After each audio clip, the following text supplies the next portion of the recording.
All right, so we are live on Comics Cast. I'm going to make sure that we have a chance to share this out. This is a tribute to Chadwick Boseman.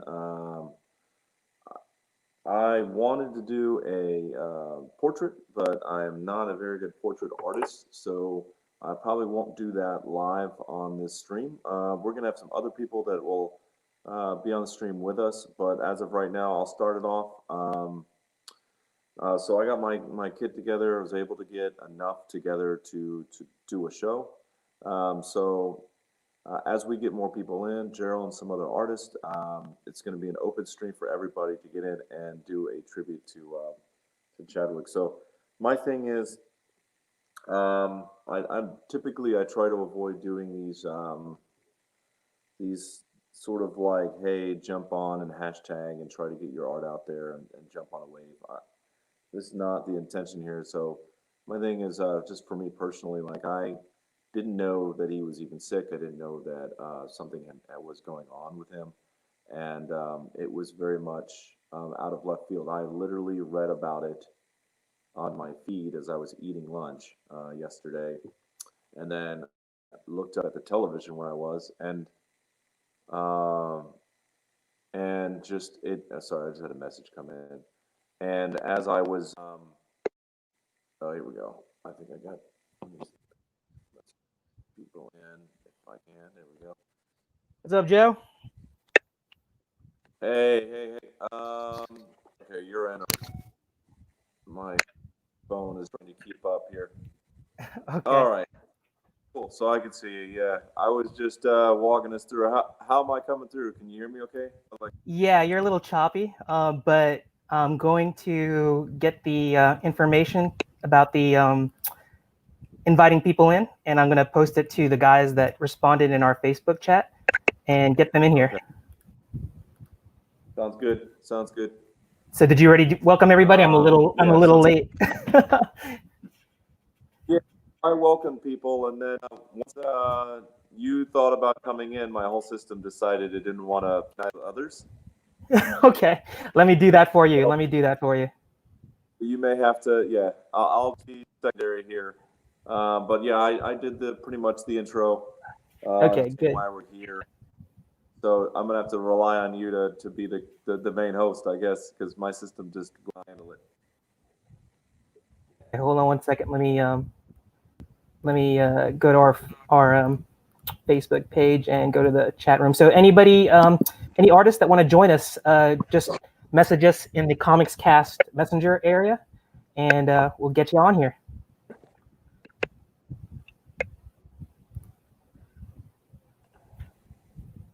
Can you hear me? Okay. Yeah, like I said, you're a little choppy.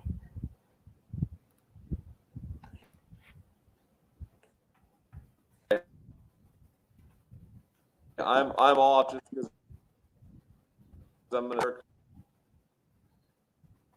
couple here. Yeah, you're really, really choppy. Maybe you can just go to ArtCam That's and put your okay. mic. I'm off.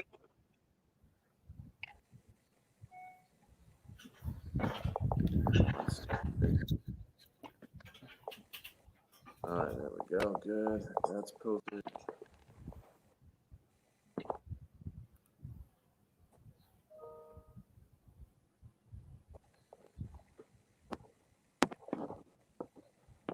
Okay, I'm gonna go set up my ArtCam as well. Hold on one second.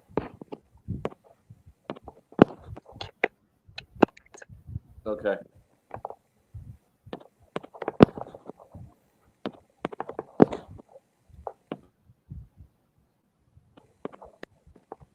Were you able to contact Def as well?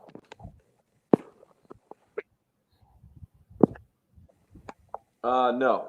I mean, I talked to Oh, him. He seemed okay. like he was interested. I don't know if you sent him a link or not. I'll send him a link.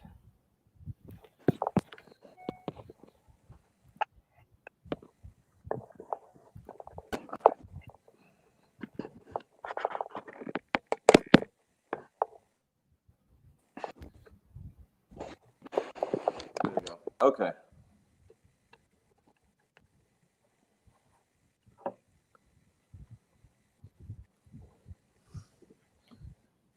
Okay. Join the stream. Yeah.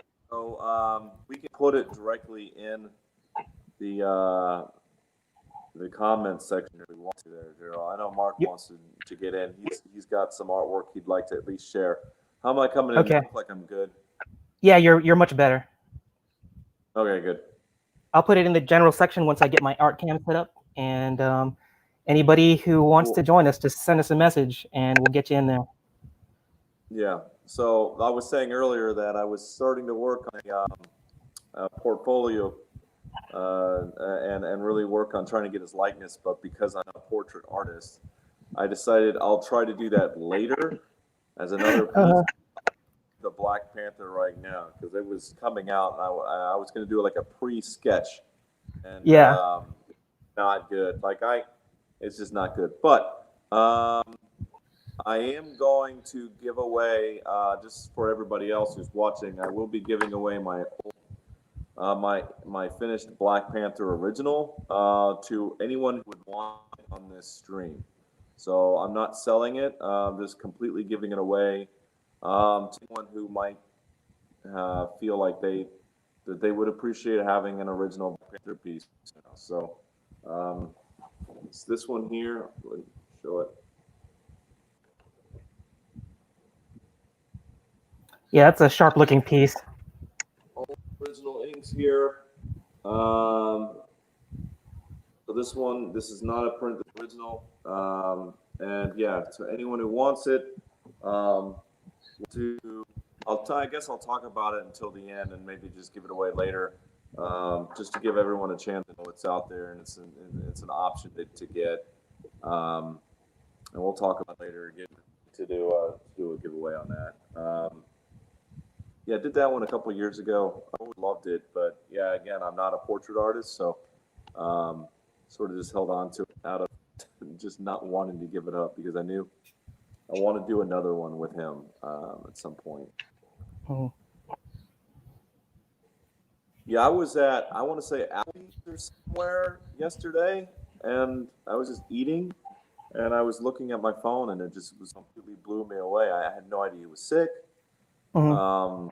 It was completely out of left field. I thought it was like a prank, like weird, one of those like, oh, we lost somebody else in 2020. And yeah, it was. But it was definitely a shock, and I guess the more reports that I read that he'd actually been battling this for like 4 years. So the Avengers movies, I think a couple of his other movies that were filmed between Endgame and Infinity War, he was a trooper. Decided to keep it private, keep his cancer to himself, and he continued to act. And yeah, I have so much respect for him in terms of just keeping his personal battles to himself, and it's just tragic to hear that he lost that battle. All right, so we got our first guest here. This is Kyle Horn. I'm gonna add him to the stream. Hey, Kyle, how you doing? I'm doing good. How's everything with you? Oh, doing good. I'm glad that you messaged us, and we're happy to have you on the live stream. And I haven't met you personally, and I'm going to introduce you to my partner here, Joe. This is Kyle. Kyle came to us on he heard about us doing the sketch tribute to Chadwick, and he sent a message to our general Facebook chat for Comics Cast. And yeah, I'm just happy to have you here, Kyle. I saw some of your artwork, and yeah, just looking forward to sketch jamming with you. Excellent. Thank you for having me. I think what is it? I think it's Pete. I forget his last name. From Fat Guy Inc. that told me about this or something like that. And oh, okay. There's a few other people that I know of that are a part of the group and stuff. But yeah, I came across it and it seemed like a lot of fun. Yeah, if you have the link that I sent you, so if you have any other artist friends that you think might be interested in it, please forward it around. We're definitely can only get up to 10 people in here, but I would love to max that out, and we can rotate people in. Because all this is really is just a tribute to Chadwick Boseman. I mean, he was definitely an inspiration to a lot of people, and as artists, it's always good that we can like lend our talents to pay honor to such a phenomenal role model and somebody that was near and dear to us in terms of comic books and just as a pop culture icon, you know, just really just exuded positivity in everything that he did. And it's such a tragedy that he, I mean, to hear about it, that he'd been battling it for 4 years, and then and that he was doing all these great movies that we all love. I mean, yeah, my heart is really, really broken hearing about that. Exactly. It's just I guess the way in terms of like colon cancer and stuff, it can affect the young, old, you know, rich, poor. It's very shocking. I believe he found out when he had stage 3. I was reading in an article, so It it was already well advanced, Oh. I think, by the time he found out. You know, yeah, you're right. Cancer has no. Cancer is not racist. Cancer is equal opportunity. It's something that's so tragic, and I think that should be a lesson to us as a human race. You know, it's something like this happens to somebody, it just goes to show you that it's colorblind. You know, and we should all, I think we should all realize there are things that we should be fighting for, and fighting against each other. Fighting is not something that we should do. And exactly. it's a reality check for all of us. But yeah, it looks like you've gotten quite far along, and you've started your sketch there. Oh yeah, I started doing some of the poses and things like that, and I normally work off the iPad and with my illustrations, whether it's my children's books or my comics. So I do a lot of stuff digitally nowadays. Oh, that's awesome. Are you using Procreate? Yeah. Oh, good. And you mentioned that you do children's books. Do you have your own original characters and things like that? Yes. Okay. I have a comic book that I'm currently working on. Based on it's called Beyond Conditions. It's based on my dealings with a condition known as ulcerative colitis. If you know Crohn's disease, it's very similar. I have some friends who have Crohn's disease, so I understand what you're talking about. But yeah, it's an awareness type of children's book, I guess. Is that what you're talking about? That? Yeah, it's like more of a graphic novel that I've been working on for like about a year now, and pretty much it's about a boy that travels to a mystical land to figure out if the condition defines who he is or the other way around. And so yeah, I wanted to spread awareness on it, and then I worked on a children's book series called Amazing Annabelle, which has I think like 10 books so far, and it's basically about a little girl as she goes through the course of the school year. Like making friends and things like that. I tell you what, after we do the show, we're gonna talk. I'd love to have you on another Comic Cast show, but today is all about Chadwick Boseman and the impact that he made on all of us, and in terms of just being that inspirational person. But I'd love to hear your story too. So make sure you hit me up on after the show, and we'll talk some more. Okay. Perfect. Yeah. All right, so Joe, I'm going to set up my art cam. So if you want to do a little bit of monologuing, or if you want to talk to Kyle here, you can do that too. Love, but I can't do anything. I set this whole thing up, and I thought I was good to go, but it's all jittery and broken. You know what? Just go to your just make your art cam your main cam, because I'm actually going to drop out my face cam and just use the art cam and use the audio from that. That way we can free up more spaces in case people come in here. And so let me do that real quick.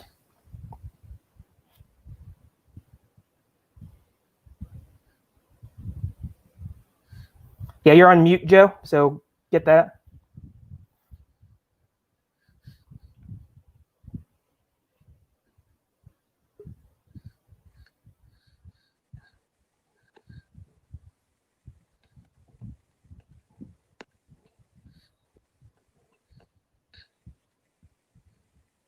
You want to just be you want to talk just doing the art cam? Yeah, I'm gonna, as soon as I get my art cam set up, I mean, we can keep our face, our face cam and our art cam on at the same time. But ideally, I would love to have 10 artists in here, and if that's the case, then we can drop our face cams and just have our art cams and talk through that. but let me set up my art cam first, so I can do that. I think we just got another person. I think we got somebody else that's showing screen. Oh, that's me. That's me. Oh, is there somebody below me? Oh, that's you? Yeah, that's me. I'm trying to set up my art cam. So right now, Kyle, you are carrying the show right now because you're the only one drawing the Black Panther and Chadwick Boseman. So maybe I don't know how comfortable you are in terms of like being able to talk and draw at the same time, but maybe you can tell us a little bit about. You want to tell us a little bit about your, I guess, the first Chadwick movie you watched, or maybe how your impressions after you watched the Black Panther? I mean, what he meant to you, and well, yeah, I first, of course, it was Black Panther that brought him onto my radar, but I know like he did movies like 42 and that was very inspiring, especially it actually made my mom cry and stuff like that. Especially the way that Jackie Robinson was facing all the adversity and the way they portrayed it. So I always knew he was a very talented actor. So it was just that movie had both not only just 42 but Black Panther. It's left the mark on society and pop culture and things like that. It's really inspired a lot of people. Yeah, I think I was the it's tragic when or it's sad when you learn more about the actor or the person after they pass. I always knew Chadwick was I speak like Chadwick is my friend. I mean, but he's just one of those guys that just genuinely positive. I mean, any interview that I saw with him, he was just beaming and just very energetic, humble. You know, and there was all these videos that were coming up about some of the appearances that he made. And I don't know, have you seen that one where he was doing, with his interactions with Denzel Washington? Did you see it? No, I haven't seen that one. Oh, I would highly, actually, I shared it on my personal Facebook page. So if you don't find it when we become friends after this, you can check it out there. But to summarize it, the title of the video was "There Would Be No Black Panther Without Denzel Washington," and I was like watching it. I have to tell you, it was a little bit of clickbait because I was like going, was Denzel Washington originally cast to be the Black Panther? That's what I was thinking. Exactly. I mean, that's the way it read to me, and I watched it, and it turned out I just watched it really quickly, and it was late at night. And it was very obviously it was a very emotional thing to watch, but I believe. I think the story goes is Oprah Winfrey had some sort of like a Boys and Girls Club outreach, and this was like years ago, and she basically approached Denzel and said, "Hey, Denzel, would you like to participate in this?" And fates, behold, the person that Denzel sponsored was a young Chadwick Boseman.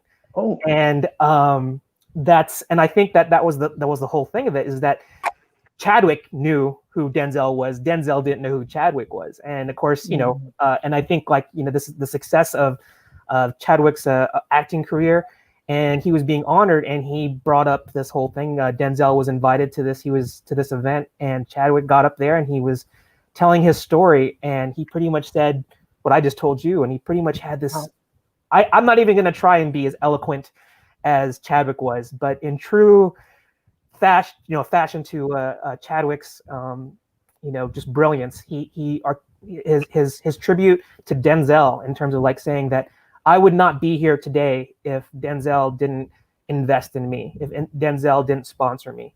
And you could just see Denzel is like, he's like strength, just like Chadwick, and you could just tell he was fighting back the tears because he was emotionally moved by Chadwick's tribute to him. And I think that was just testament that the humility, the humbleness of such a great actor person that Chadwick was, and he was telling him that he would not be Black Panther, he would not be where he was if it wasn't for somebody like Denzel. And great story. Wow. I looked that up on YouTube, or it's on my page. You can check it out as well. But yeah, it just goes to show you don't know what you do in life and how it can affect people. You know, whether you could do art, you could just, maybe it's the random act of kindness. It could be sponsoring somebody, somebody who's young, and you have no idea where that person's going to be. So all life is precious, and you don't know where that individual could be in the future. You know, they could go on to do great things. So yeah, exactly. Like I was surprised by some of his charity work, and even when he was dealing with this condition, it was just very shocking how he kept it private, and he was doing all these charitable events. And I believe, what was it? He did an Instagram thing on, what was it, Jackie Robinson's birthday, and like he was being very open and honest about like how to support each other. And even up to his last minutes, he was always being very like, you have to be there for one another and help everyone. Yeah, and I think that's the thing. That is, I think, as these videos come up, it's you're talking about his charity work, and I believe he was even visiting sick children who were experiencing cancer in the hospital. And he knowing what he was going through, and him not to, I mean, I would break down seeing children going through this, and he was, I mean, that's just strength right there, that he's willing to be strong for these kids that are going through these illnesses, and knowing that he's battling it himself. I mean, you can't get any more superhero than that. I mean, that's just, oh no. I mean, that's just amazing. I'm here just listening. My signal gets better, but I think better shut down some other things that were taking up my network. Okay. Yeah, your videos, your face cam is smooth. I don't know if you want to try and get your art cam back in there, but I'm just getting to know Kyle a little bit. Yeah, over here just listening, so I've been appreciating it. Yeah, I mean, I think that was.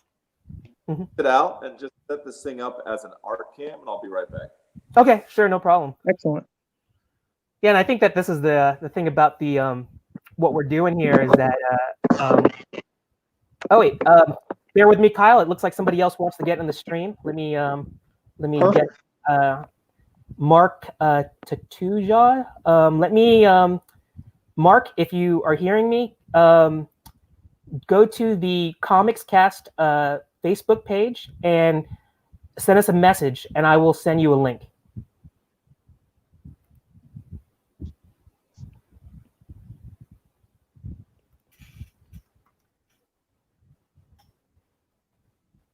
So, Kyle, were you able to maybe share the link that I sent you with some of your artist friends? Maybe they can join us?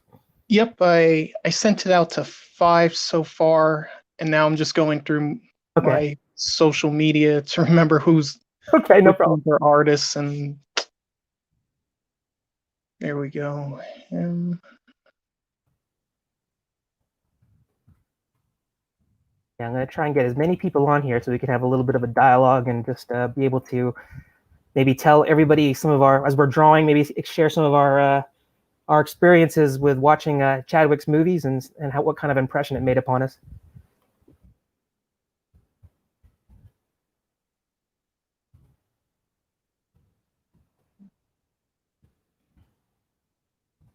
There we go. So how long have you been drawing there, Kyle? I'm currently 32, and I've been drawing since I was 7 years old. Awesome. So pretty much, has it always been like comics, or were you drawing other things before that?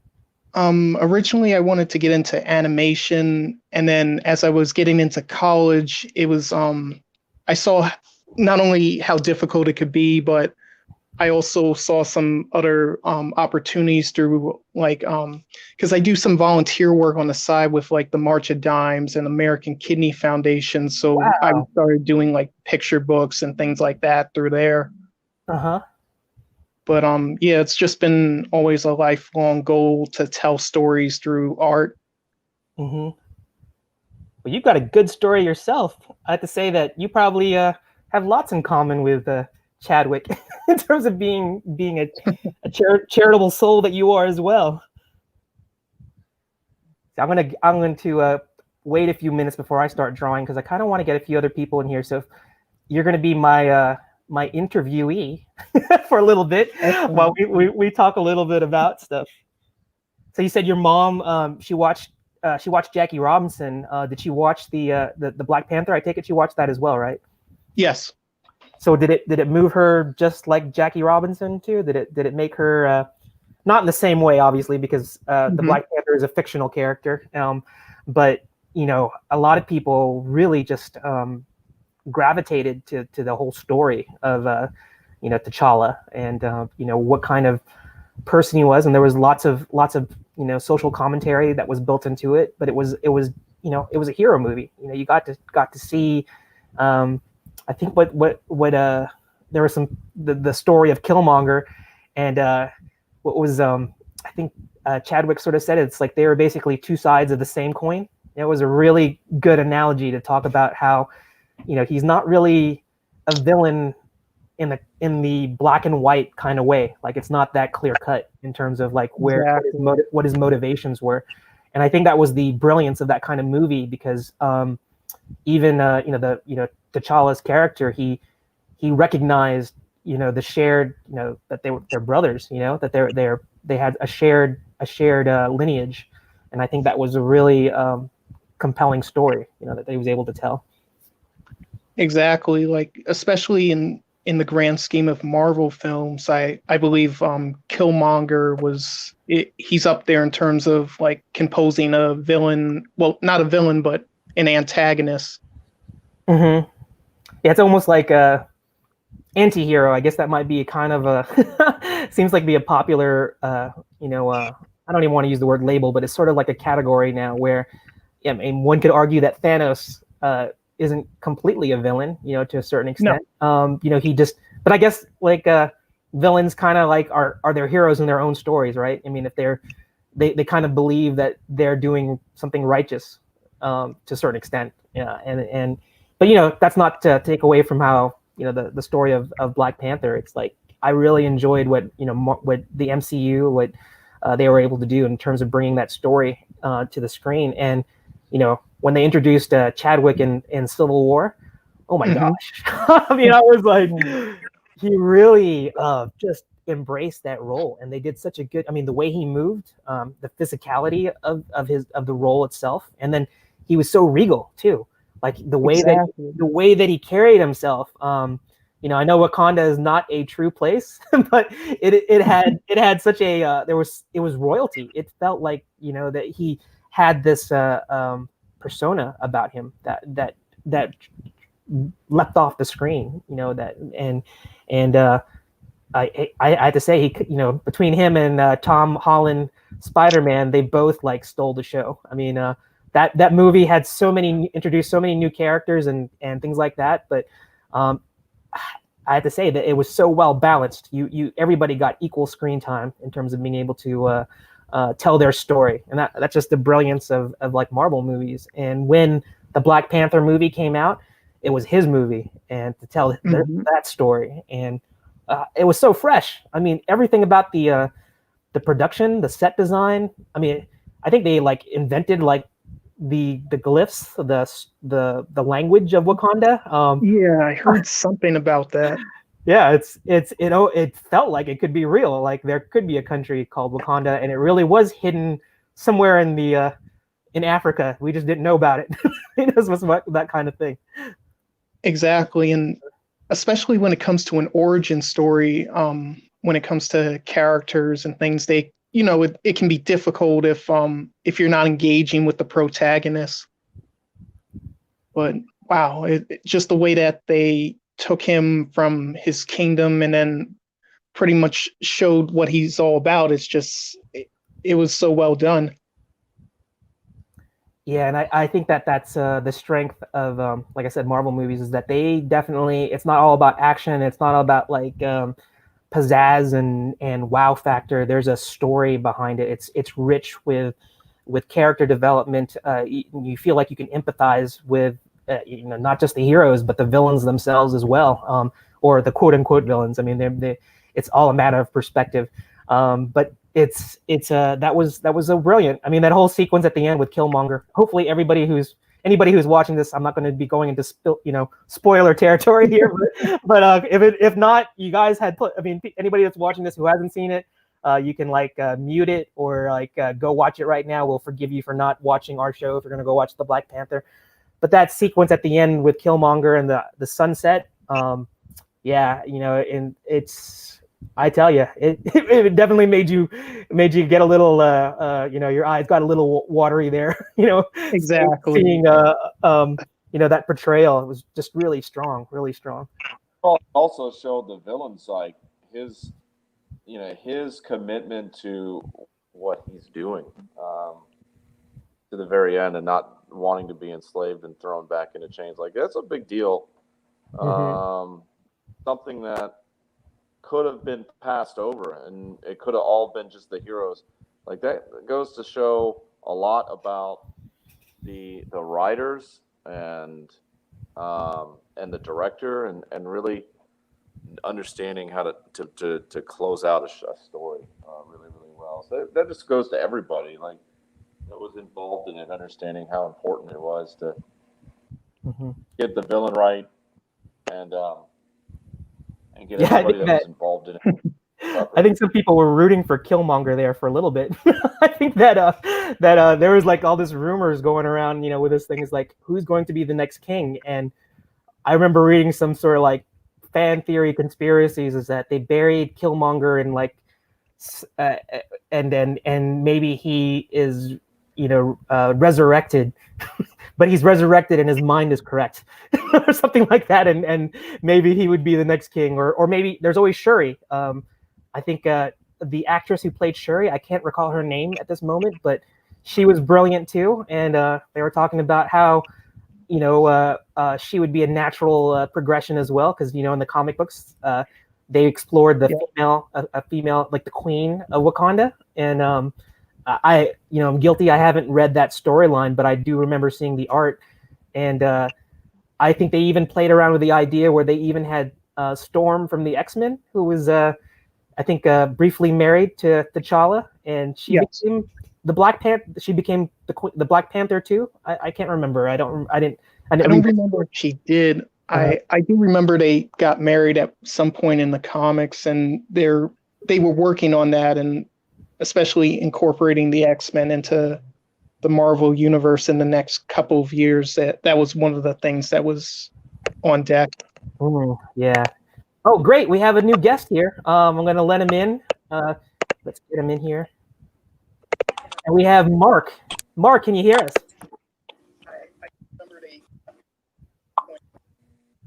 Yeah, it's a little choppy though. Oh, there you go. And Mark, you might want to. I think you're watching on your computer screen as well as showing from your phone. You might want to mute your computer so there's no looping audio going through there. But Mark, can you hear us? Okay. How's that? Yeah. Mark, welcome to. I can hear you. Yeah. Oh, you can hear me, or you can't hear me? Yeah, I can hear you. Oh, great. Mark, welcome to. Can you see it? Yes, we can see it perfectly. Welcome to Comics Cast tribute to Chadwick Boseman. I want you to meet Kyle. He's in the upper right hand corner, and I think we lost Joe. We'll have to get Joe back in here. He's my partner here at Comics Cast. I haven't started drawing yet. I'm kind of admiring Kyle's artwork here, and kind of just giving, just doing a little Q&A here, and just talking a little bit about Chadwick in terms of the Black Panther and his other movies that he's been in. But welcome to Comics Cast tribute to Chadwick Boseman. And I see Thank you. You've already started your drawing. So very cool. I'm working off of this reference image. I don't know if you can see it yet. That's fine. We won't focus on your art. You can just. Oh, there we go. Yeah, it's really cool artwork. Yeah. Thank you. Good. Yeah. So tell us a little bit about. Yeah. Tell us about what? Chadwick? Tell me a little bit about yourself while we have you, in here, and that way we can and how because again, it is a tribute to Chadwick, but while you're here, let's learn a little bit about yourself. I mean, have you been drawing for a long time? Yeah. Let's see. I started drawing when I was about 5, I think. Wow. And I'm Kyle. 32 now. 2 years on me. Drawing since you were. Yeah. Let's see. I'm 32 now. I stopped drawing when I went to college for about 5 years, and I took a lot of acting classes because I thought that's where my passion was going to lead. And then COVID hit, and I realized, not working for a while, I started, doing some reexamination. I realized, oh yeah, I could do this. It could help pay the bills, but I also really enjoy it. And I'm putting myself through college again in at-home courses. Mm-hmm. I'm working my way through a curriculum that'll take me about 2 years and 3 months to do. So. You can always go back to acting as well as drawing. Multi-talented. I wish that I could say that I was that versatile, but my skill set has been in some sort of art creative field, and I just do graphic design. But I found my way back just like you. I kind of stopped drawing for a while, but COVID kind of rearranged a lot of things, and it gave me time to discover my roots in art. So, but yeah, good to hear from you. Let me go ahead and welcome Death. And I think we lost. Did we lose Mark? Yeah, it looks like oh, there he is again. Let me get him back in here. But Death, hi there. How you doing? Good. Can you hear me okay? Yes, can hear you fine. Welcome to Comics Cast. Yeah, Mark, we lost you there for a second. Glad to have you back in this on the stream.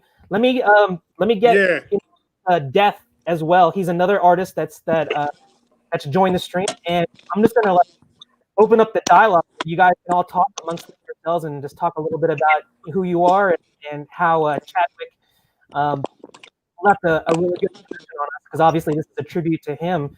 And we lost Mark again. So let's talk to Death. Death, how you doing? I think we only talked indirectly. I think I've watched you on How to Draw Comics when you were a guest, I guess a guest draw over host.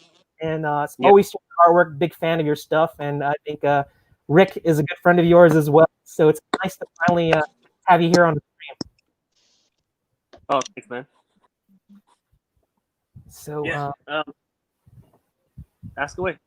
Yeah, like I said, we pretty much just not even drawing yet. I just wanted to welcome everybody that comes onto the stream. If you want to maybe tell us a little bit about yourself, in terms of how long you've been drawing, and maybe segue into how you how Chadwick as an actor and his role as Black Panther or as Jackie Robinson, and sort of being able to how he's kind of influenced you and what led you to compelled you to maybe come out here and draw along with us. So, I'll let you tell us a little bit about yourself.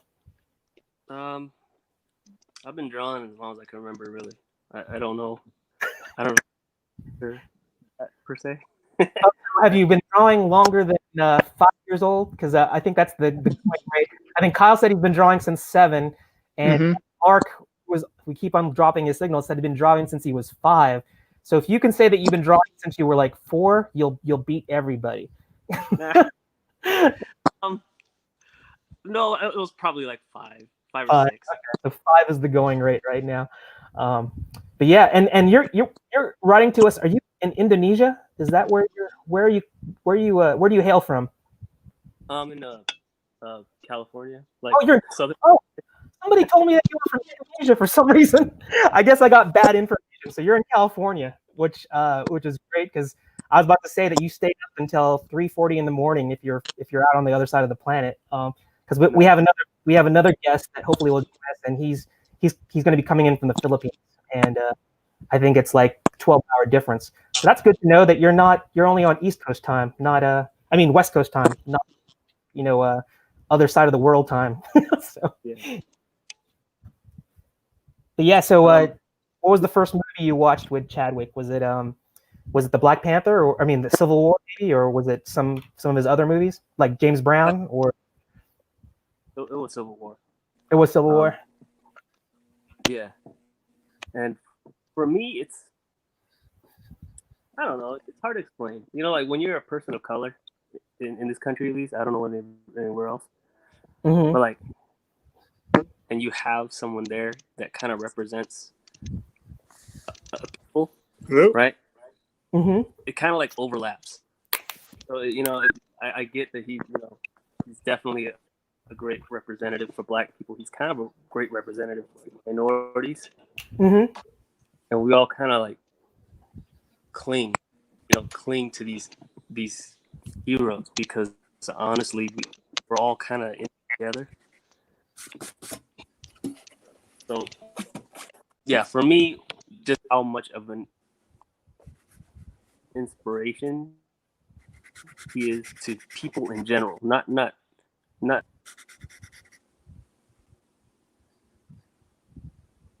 Oh, I think we lost Death. Seems like everybody's having some technical difficulties here. And just when he was getting to the good part of the story there, let me see if I can reach out to him on chat. I've been having issues with StreamYards. Oh, really? So Yeah. have you been streaming a lot yourself, Mark? Actually, no. I basically just finish a piece and post it, but when I stream, it has difficulties. Okay. Yeah. Well, we want to. Hopefully, we're gonna have more people come in here, and it won't be one of those things where we tax the system. But you know that with COVID, everybody's streaming. Everybody and their mother is streaming something. So hopefully, we won't have any any problems with that. But Death, you were talking a little bit about the I guess Chadwick being representation of something in terms of like an actor of his caliber, his ethnic background, being able to be an inspiration to you. Is that where you're going?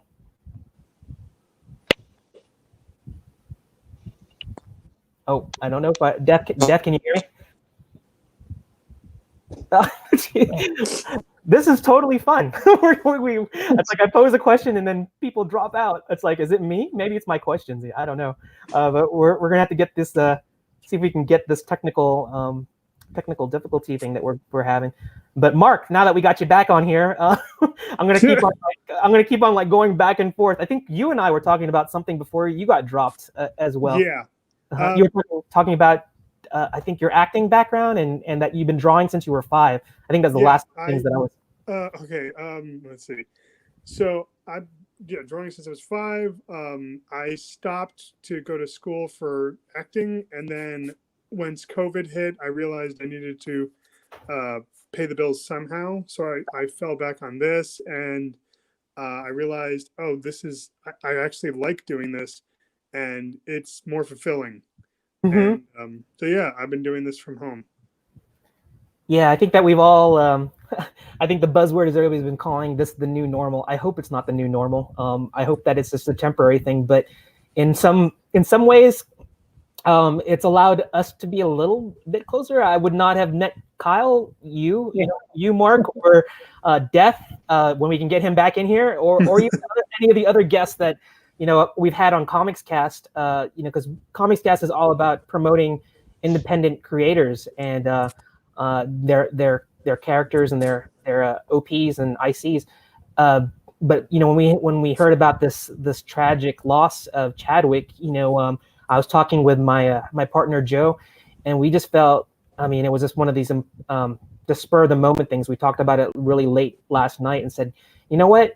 Let's, as artists, let's do our thing. Let's try and share, some bit of our skills to pay homage to honor, this person who in Chadwick that has really, as an actor, just embraced roles that were inspirational. And Kyle was telling a little bit about his experience, and even his mom, how she watched Chadwick's movies and it moved her to tears. It definitely made an emotional impact on me. Did you have a similar? Did it have a similar effect on you, Mark? Were you moved by Chadwick's performance? Absolutely. I still remember watching. I don't think I ever. It's weird. I watched 42 in bits and pieces, just because college and everything. But from what I saw, I was like, this is a really good actor. Yeah. I love the end bit where he comes into the game, and that one guy that was just giving him grief the entire way, and he's like, no, we're brothers. And I was like, okay, wow. Sorry, I'm not good with language. It's okay. Imagine you're acting. How about that? Because you have an acting background. Let's do that with it. So,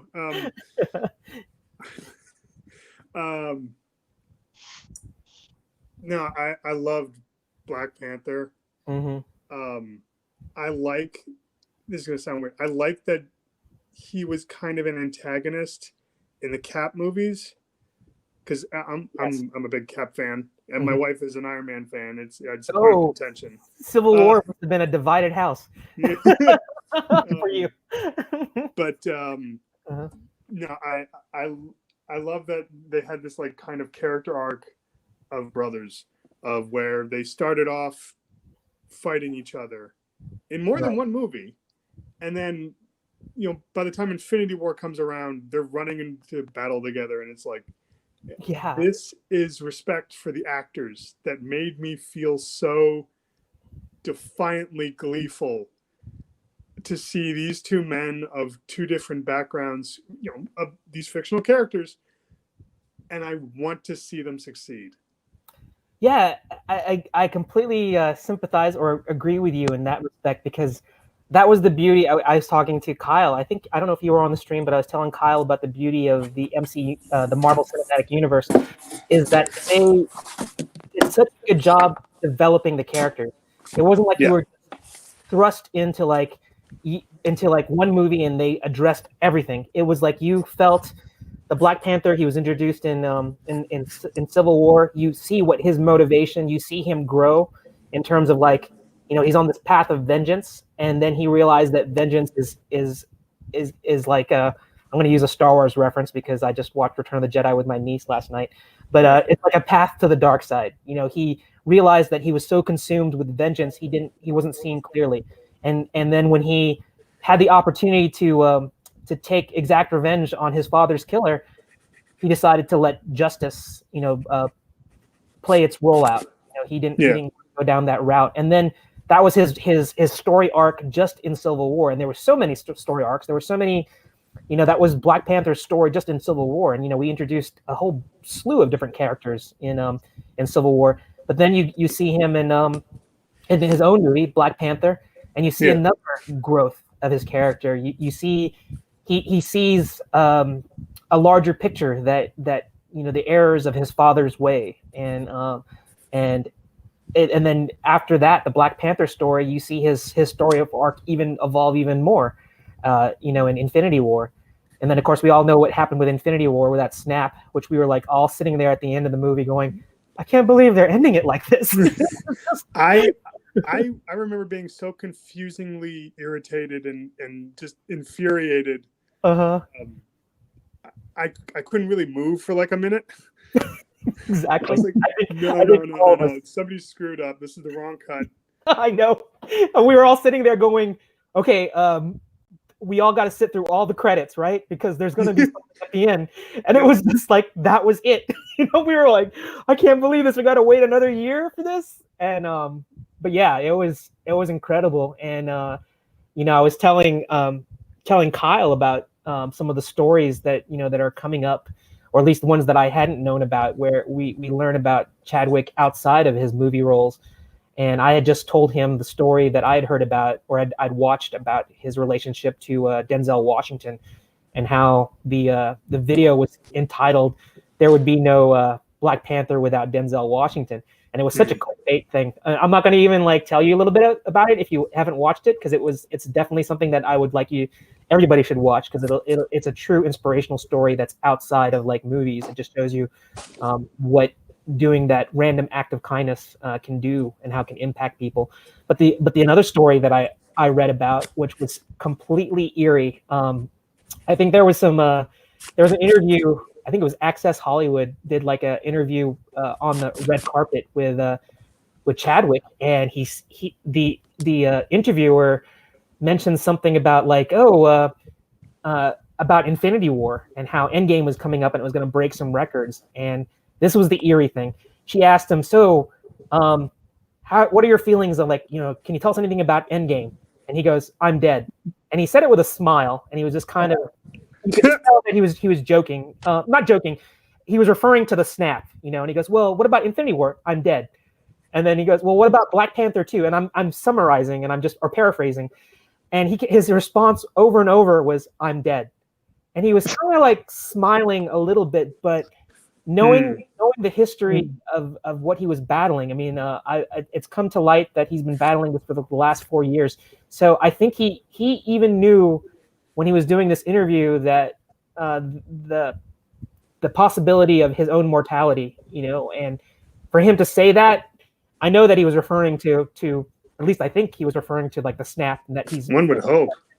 yeah, but it was just so weird knowing what we know now, that maybe in some way he was, in his mind, he was already like coming to terms with that could be a possibility that he would be facing. And I tell you, that was an eerie video to watch.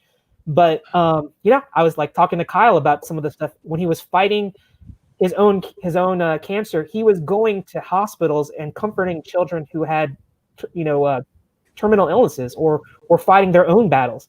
I mean, what does that say about Chadwick? I mean, he was willing to put his own battles aside to make other people feel better, that are going through similar circumstances for him. Oh, go ahead. Oh, no, I was finishing up my thought. What were you gonna say? I was gonna say he was a real life hero who played a king.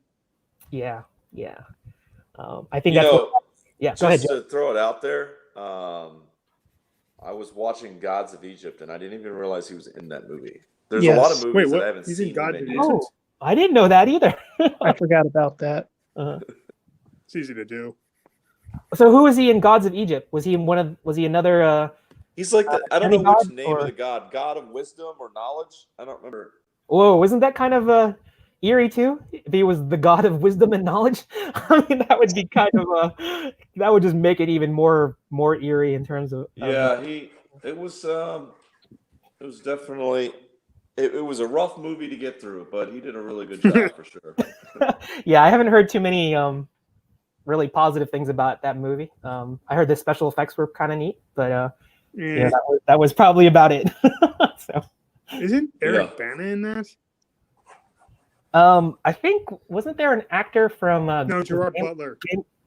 Was it Gerard? Yeah, Gerard Butler's the one who was in the movie. Yeah. Mm. He was the main star, and then they had like some young kid that was in it. It was just sort of a weird movie that was like almost like they went out of their way to try to make it not do well. Yeah. It was really what was coming out weird. that year that may have helped with that? Yeah. Well, hey Kyle, I just wanted to share this with you. I was looking at our some of the chat messages, and you got a fan here. Do you know who Anum is? Anu, yes, Yeah. I know her. She's also a wonderful artist. I was trying to get her to come on. Okay, well, Anu, if you want to join us, please do. I think that was the reason why he was trying, but maybe he failed. But yeah, I was like, I'm not even drawing yet. I just want to we're almost an hour in, and I just want to talk to other people about their experiences with watching Chadwick's movies. And yeah, I definitely encourage anybody who's watching, and of course our guests here, check out that video about Denzel Washington and how he's related to or his experiences with Chadwick, as well as check out that other video in terms of the Access Hollywood video. That was definitely that interview definitely was a little eerie. But we got Kyle there going in with some deep inks there, and we got Mark here putting in some rendering, some nice shading rendering in there too. Nice. Yeah. I'm gonna solo out the farthest along. Yes, I guess that's a hint. I should start drawing. So that I'm gonna pass the baton to you guys and go ahead and talk amongst yourselves. Maybe I'm just trying to so I just don't want it to be like silence, like we're all drawing. You know, I definitely want this to be the tribute part of Black Panther and Chadwick Boseman in terms of like what he did and you know what kind of an impact he made on all of us. So please feel free to talk amongst yourselves. I think oh, go ahead.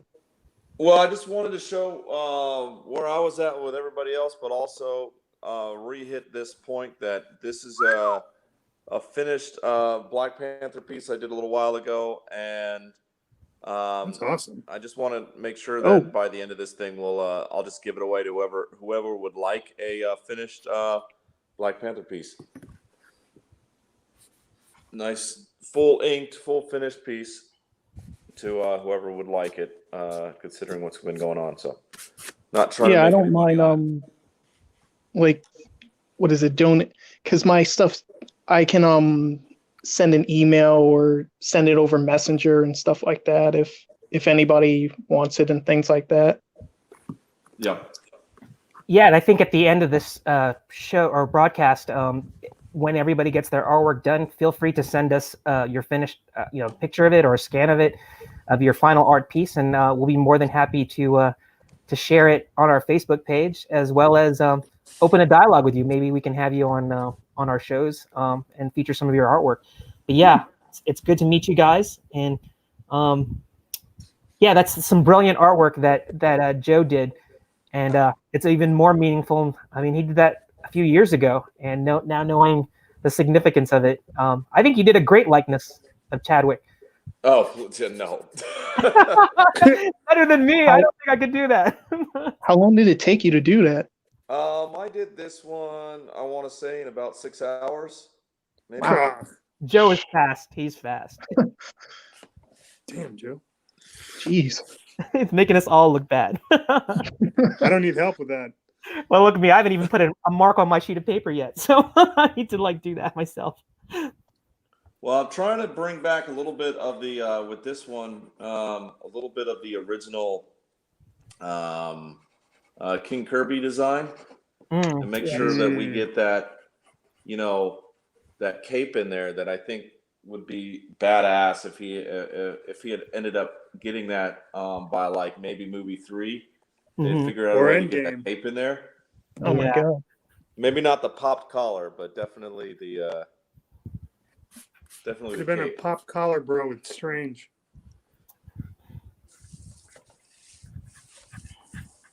But yeah, I'm just gonna try to see if we can get. How am I gonna get this tree done back here? I think it really shows his humility that because like if he brought out that he was suffering from cancer, like, all this time and things, you think people would focus a lot on that and things. I was thinking about that too. I think that's true. I mean, but it's also like he was, what I always liked about him was that even though we were going through a lot of stuff as a country and everything else that was going on and dealing with how to take the next step towards just sort of becoming one nation and not being separate groups, and it's not easy. It's hard. He was always a stoic, responsible voice in the room, and he was always, he never seemed like he was jumping on any group or any ideal. Like, it was more like he recognized who he was in the bigger scheme of things, and he was always such a positive influence for everybody that was involved. I never felt like he was looking for a fight with anybody. Like, I just always thought he was just a really great presence in sort of the debate. Even though he wouldn't say anything most of the time, his presence alone, like, I knew he was there and he was thinking about it. That was pretty incredible that he could be almost like this. He didn't have to say anything. Like, he could just every single time he was at an event or something, he said he would just say some really powerful shit. You know what I mean? I don't know if I'm saying that right or not, but Yeah, I think always appreciated it. No, it's right on the mark. yeah, I get you too. I think of the videos that I watched, that I'm watching now, I think that everybody is that he left, especially in this day and age or this time that we live in, everything is so politically charged. Everything has some sort of ulterior motive.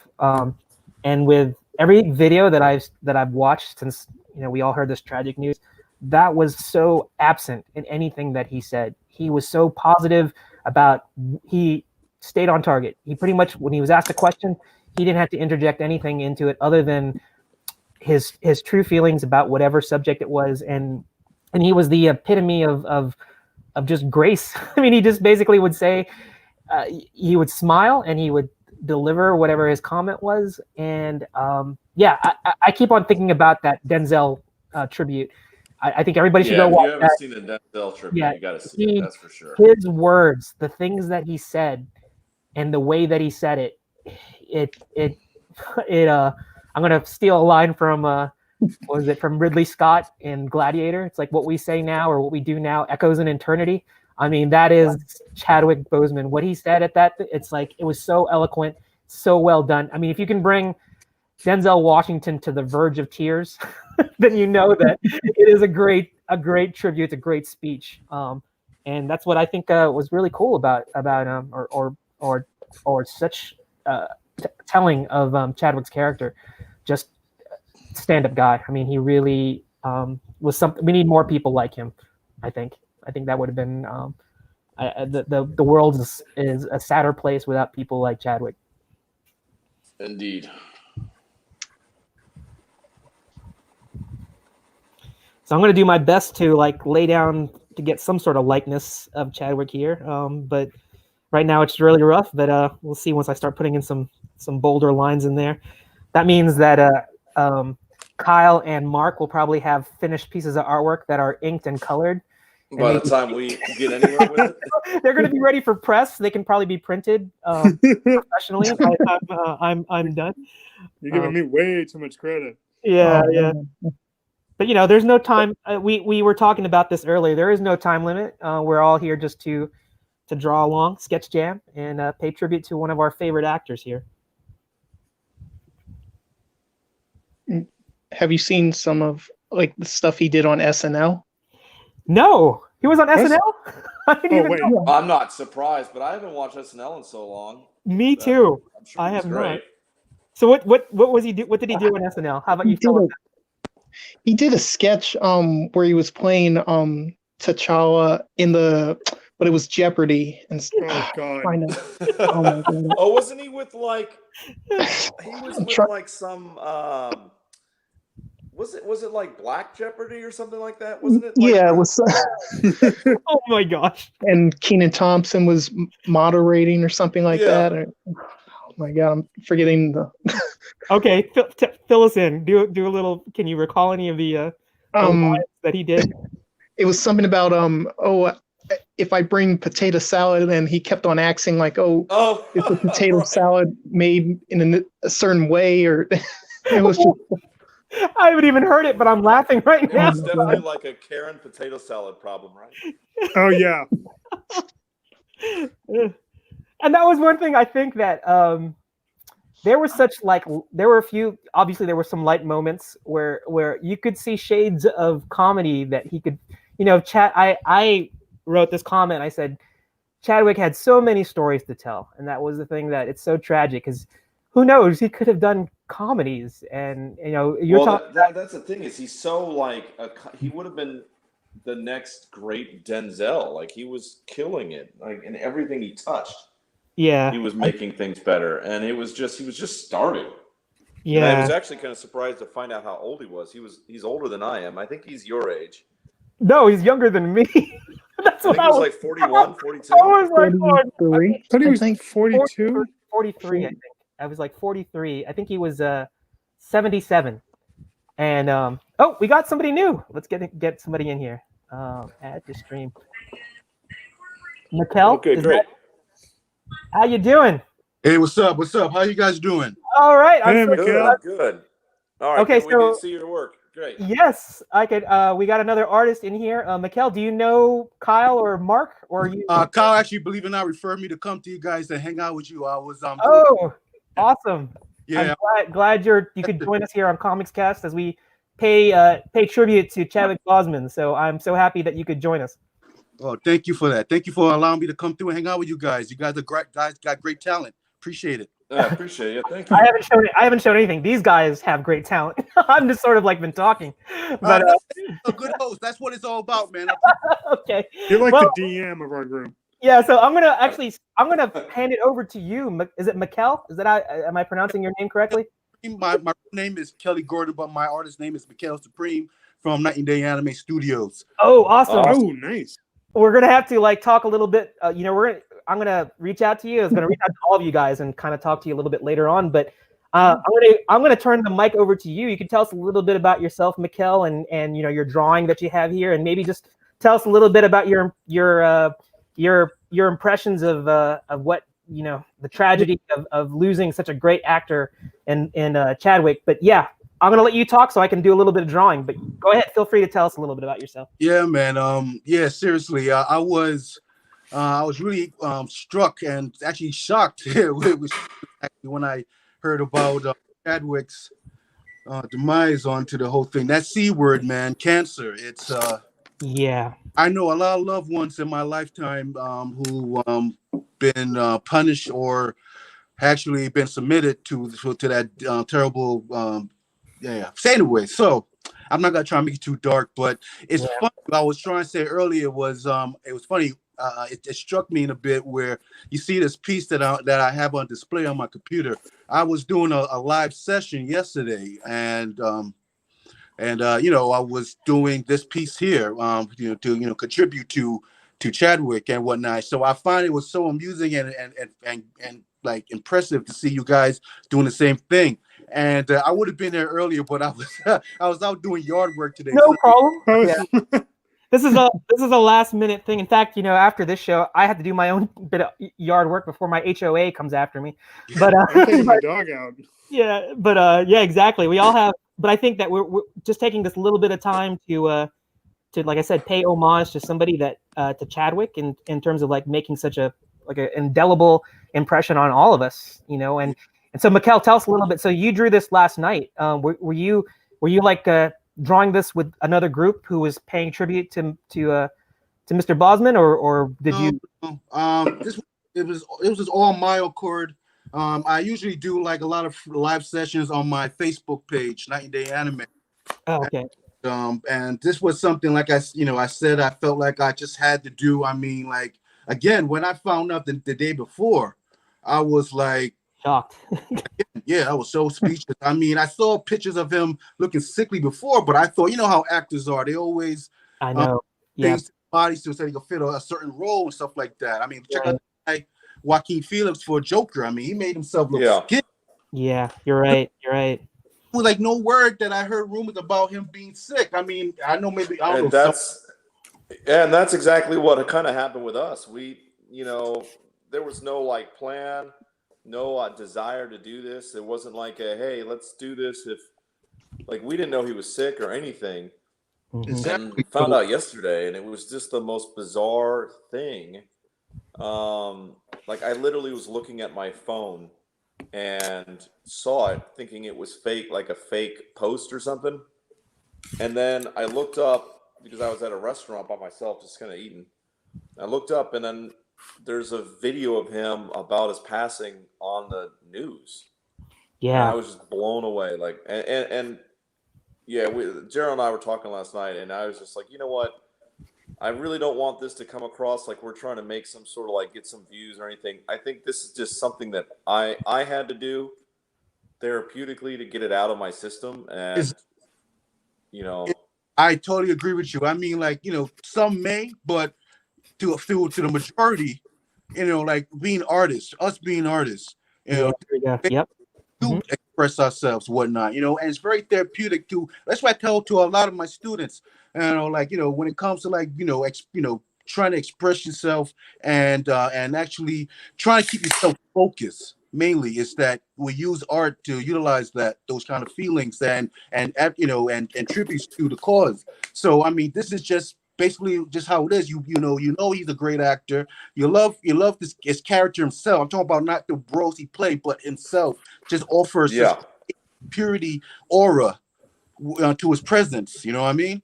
Yeah, and that's so. And it's funny for coming from somebody who's definitely got issues with Hollywood, but I love characters that are coming out of it. Chadwick was just like, I would want to have a beer with Chadwick in like a heartbeat and just be like, man, tell me everything about what's going on. Like, this is crazy. I'd love to hear like his point of view and how he felt about a lot of stuff, because he just looked like he was the guy to bring to help us like get to that next level. You know what I mean? Yeah. I just find it so weird that just good people are always the ones to be losing so early in life. You know what I mean? It's unbelievable to even think about. I wanted to kind of bring this up. Did anyone else notice when he did Endgame that he did seem a lot thinner in Endgame? Yeah. I noticed it, but I thought it was just because maybe he wasn't lifting or something, or like maybe he was just he knew he didn't Especially have a when he big walks role, out. and he was just gonna walk out. Maybe. I never really thought about it.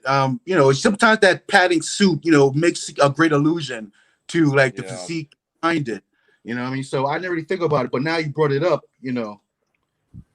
I gotta double check again. And the messed up part is we'll never get that scene with him and when they introduce him to Storm from X-Men. I know. I was hoping for that. Black Panther. And that's a thing that is really kind of asked about and really discussed, and not that I want to start a debate on this show. And I honestly allowed myself to debate somebody earlier this morning, and I felt sick about it. And I'm not really interested in doing the debate again. But the idea of recast and everything, I think there's a serious thing about that character and what he has. Him and Jon Stewart are some of the most, and it's him. T'Challa is really a pivotal character in the Marvel and overall in the comic book world. And for him to not get his due, to get played out all the way through and get his full story. They were already looking to it with his sister, which is actually canon in the comic books. Yeah. But they're going way too fast and fast forwarding a lot of stories. They should let the man shine for at least 2 more films, I believe. I know, and unfortunately, we're not going to be able to at least get that transition where we could obviously talk about Shuri's story, and maybe even another king, that could have been there before a queen, or maybe a queen before a king, who knows? But we're not going to be able to, unfortunately, do that. But I think that his legacy will be definitely felt. But I want to welcome our next. We have another person who jumped in here. I don't see the name in here.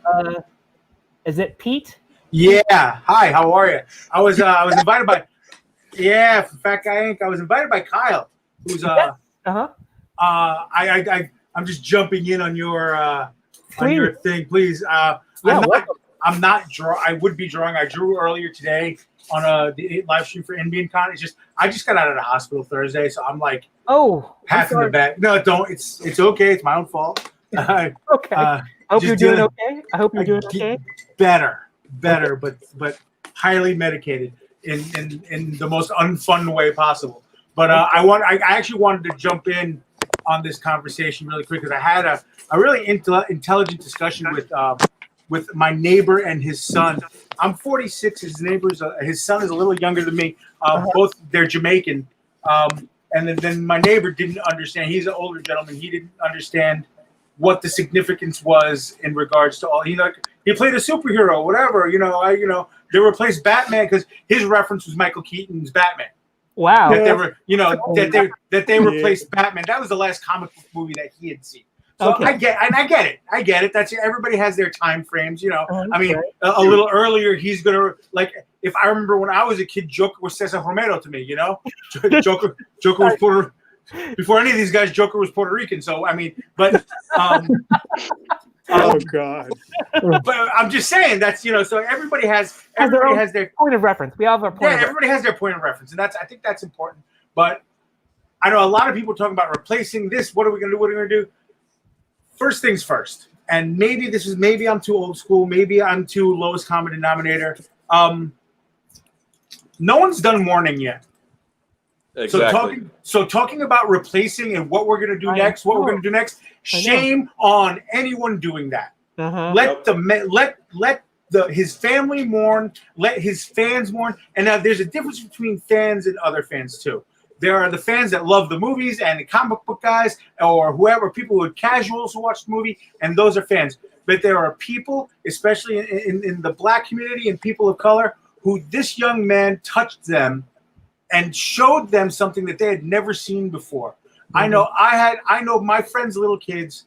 My friend was so happy that his son got to see not only a king, but not only someone intelligent, but the most intelligent guy in the room always, and got to see a leader in this multi-billion-dollar franchise, and somebody whose film was powerful, who got to be celebrated and got to show a little bit of pride.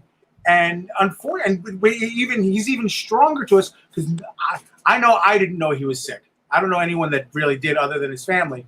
Yeah. So for him to be this incredibly powerful, this incredibly strong, this incredibly important, not only to, I think, and this is where he transcends just being, an icon of the Black community. He's an icon for all of us, as somebody who took his celebrity and helped other people and did things for other and never asked for anything, which is unfortunately rare in this society. Yeah. And we're seeing a guy like this. Let him rest in peace for a little bit before we eventually have to have the conversation of who replaces him, what happens next, what moves on, what, blah, blah, blah, all that stuff. Let's, take a second. I mean, I love everybody drawing Black Panther stuff. I love everybody drawing characters from other movies that he's done. I think that's phenomenal. I will wave a finger, though, because I have seen some guys selling stuff. Shame on you. Shame on you. Sorry. I know I'll keep it Disney rated, I promise, but I got some choice words for those guys. I think that's personally disgusting, like the guys who did it for Kobe. When Kobe passed away, because that was another one. That was another iconic figure. But a tribute piece is great. But if you're gonna go make money off of it, shame on you. Shame on you. But to swing it back positively again, I love seeing everyone drawing. I love seeing everyone talking about it and legitimately mourning him. And I think that's what we need to continue to worry about right now. Look, they pay a group of suits and Marvel and Disney to make these decisions. And do we think they're going to make the right decisions? Who knows? But they don't pay us to do them. So let's just remember the man. Let's just remember and be grateful that for such a brief time we got to have that man in our lives.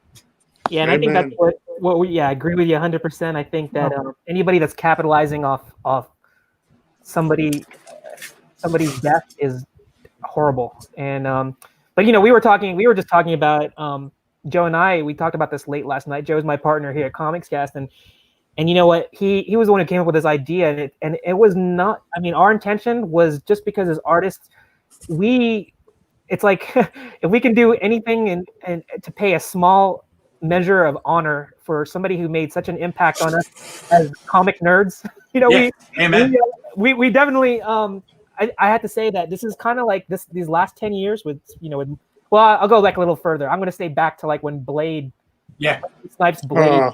That was when I think that's when comic movies were starting to come into their own, and I think that it's been the golden age for comic nerds. For the last like since 90. I want to say like from 2000. I don't remember when Blade came out. Was that like 98, 99? I can't remember. Around there. Yeah. X-Men came out after.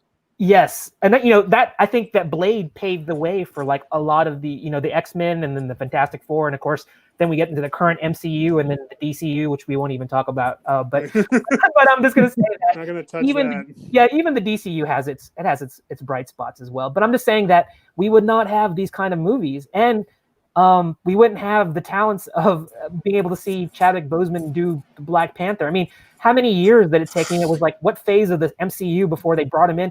And what I loved about it, it wasn't forced. It didn't feel like it was a checkbox to get the Black Panther in there. They integrated him into the Civil War storyline, and it made sense Seamlessly. And then when it went from Civil War to the Black Panther movie, and then the Black Panther movie to Infinity War, where they were able to say what was the role of Wakanda in this whole larger picture. I mean, that just shows you the brilliance of the writing, and we got to see a guy on the top of his game make such an impact on all of us. See what a king from a totally fictitious country in Africa, but you know what? It was so real that I think some people even thought Wakanda existed. You know, that it had such a draw and such a vibrancy that they put into the movie. It made you feel like, wow, I want to go see this place. Is there a place like this that exists? And it was so fantastic, and it was brought to light by such an excellent actor. And I think that's why we're all here. I mean, we're not here to capitalize anything. It's like how we're all kind of just mourning in our own way. And if we can kind of share whatever little bit of skill that we have to like pay homage to this great actor and what he did, to make us feel like there's something, better in all of us. We just need to like find it and find ways to share that and be better people. Yeah, this this is just basically just for fun, really. I was just doing this because it hit me a little bit. I was on Facebook. I've been doing a lot of Facebook lives lately, doing my thing and whatnot. But I just figured, what, I just felt like I just had to draw them for some reason. I mean, like, I just went online and just did it freely right out there with no intentions of saying, all right, look, buy this post, whatnot. Doing it.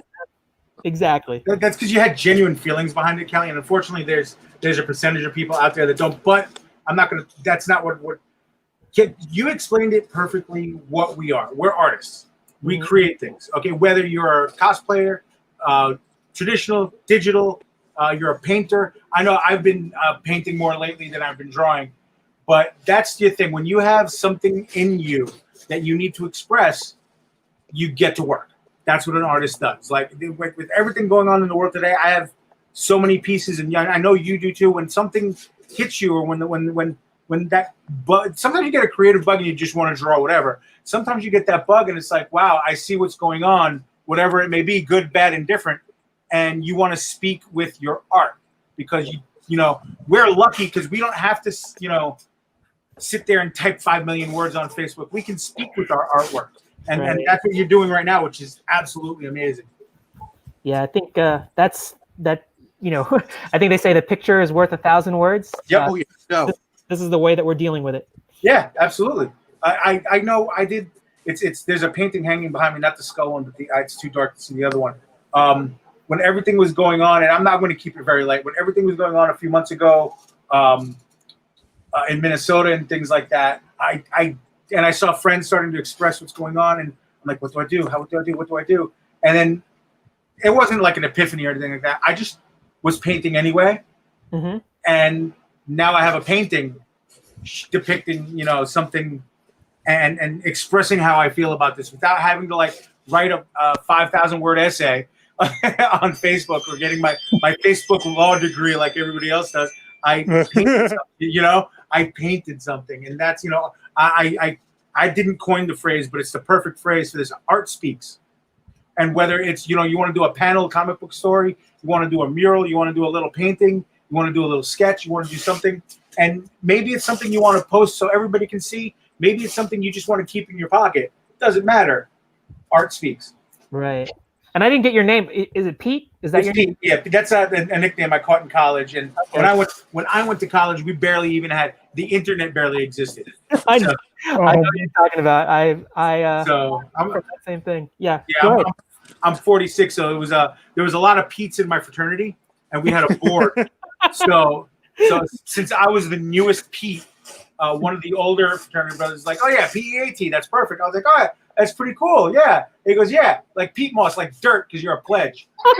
Wow. Awesome. Great. And it's stuck, right? 30 years later almost, and it's stuck. It's the funniest thing in the world. Oh. It's hysterical, but it's easy. It's a lot do you, easier. do you want to share your artwork that you did? Do you have it? I don't have. I didn't do anything for Chadwick. Oh, I thought you did. No, Okay. I didn't. That's why I was the what I was talking about the protests and stuff before. I didn't.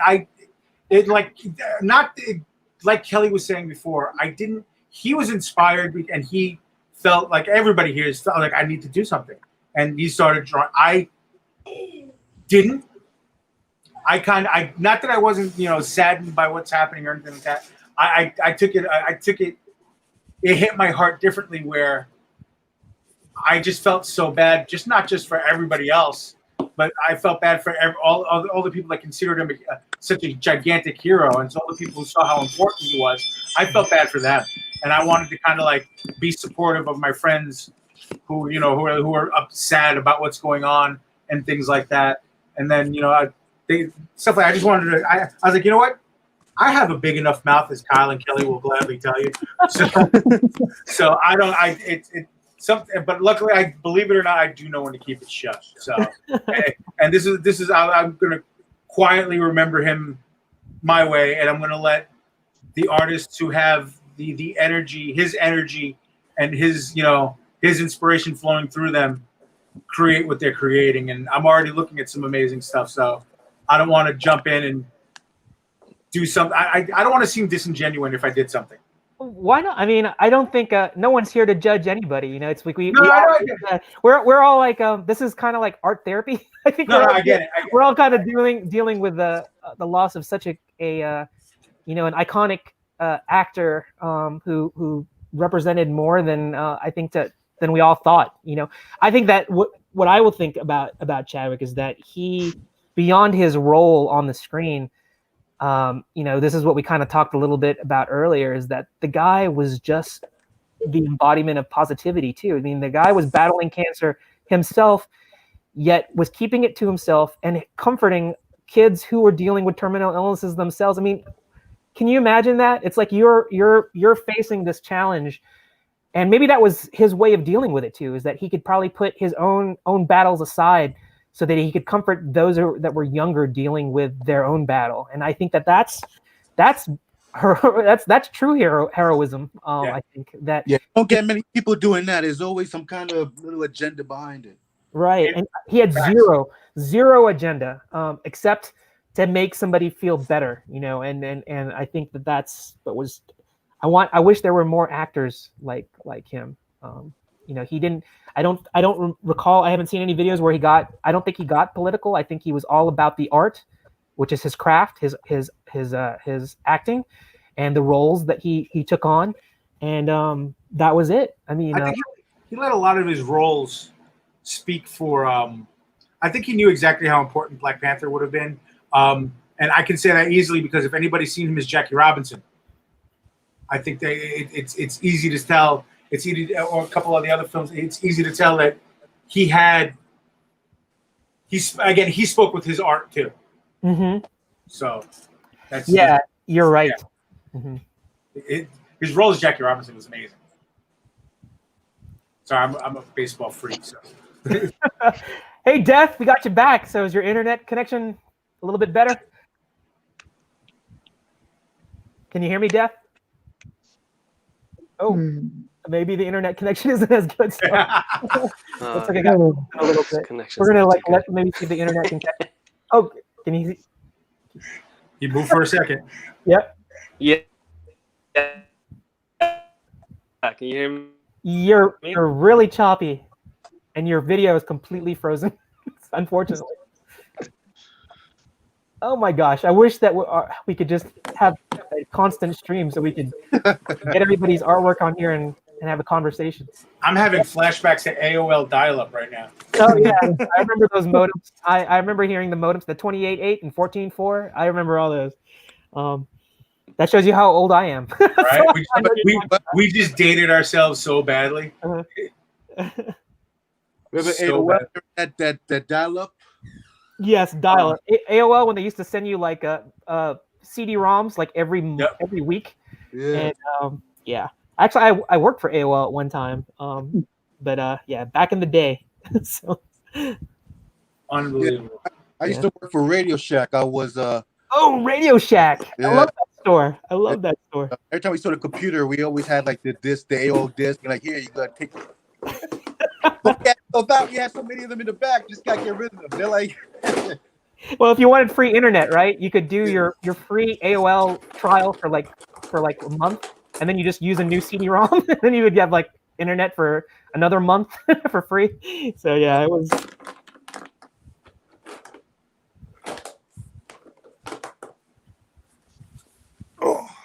So I guess we lost Death. Hopefully, we'll get him back a little later on. And be back. There's apparently in the stream I was in this morning, someone was saying that Comcast, I think it was having outages and problems. Really? Somebody was having problems, and then depending on where they are from the path of the hurricane and some stuff. Oh, because of the weather. Yeah, there's some outages as well. Yeah, that's why we're having trouble. Okay, Death, you're moving. Can you hear me okay? Yes. You got Okay. You got a stable connection. I actually have to go work on my front yard. I finished the sketch. Oh yes, share God, your sorry. artwork. Yeah, let's see the let's see. Look at this. Damn. God, I can't get a good Wow. view of it. Yeah. You know, I tell you what, Death, if you can take a picture of it, we'll put it on our Facebook page and we'll share that. In fact, all of you guys, when you feel like you're done with your stuff, but look at this artwork. Let me solo. Hold on one second. clean, man. Oh, that's Look, sick. that is clean, man.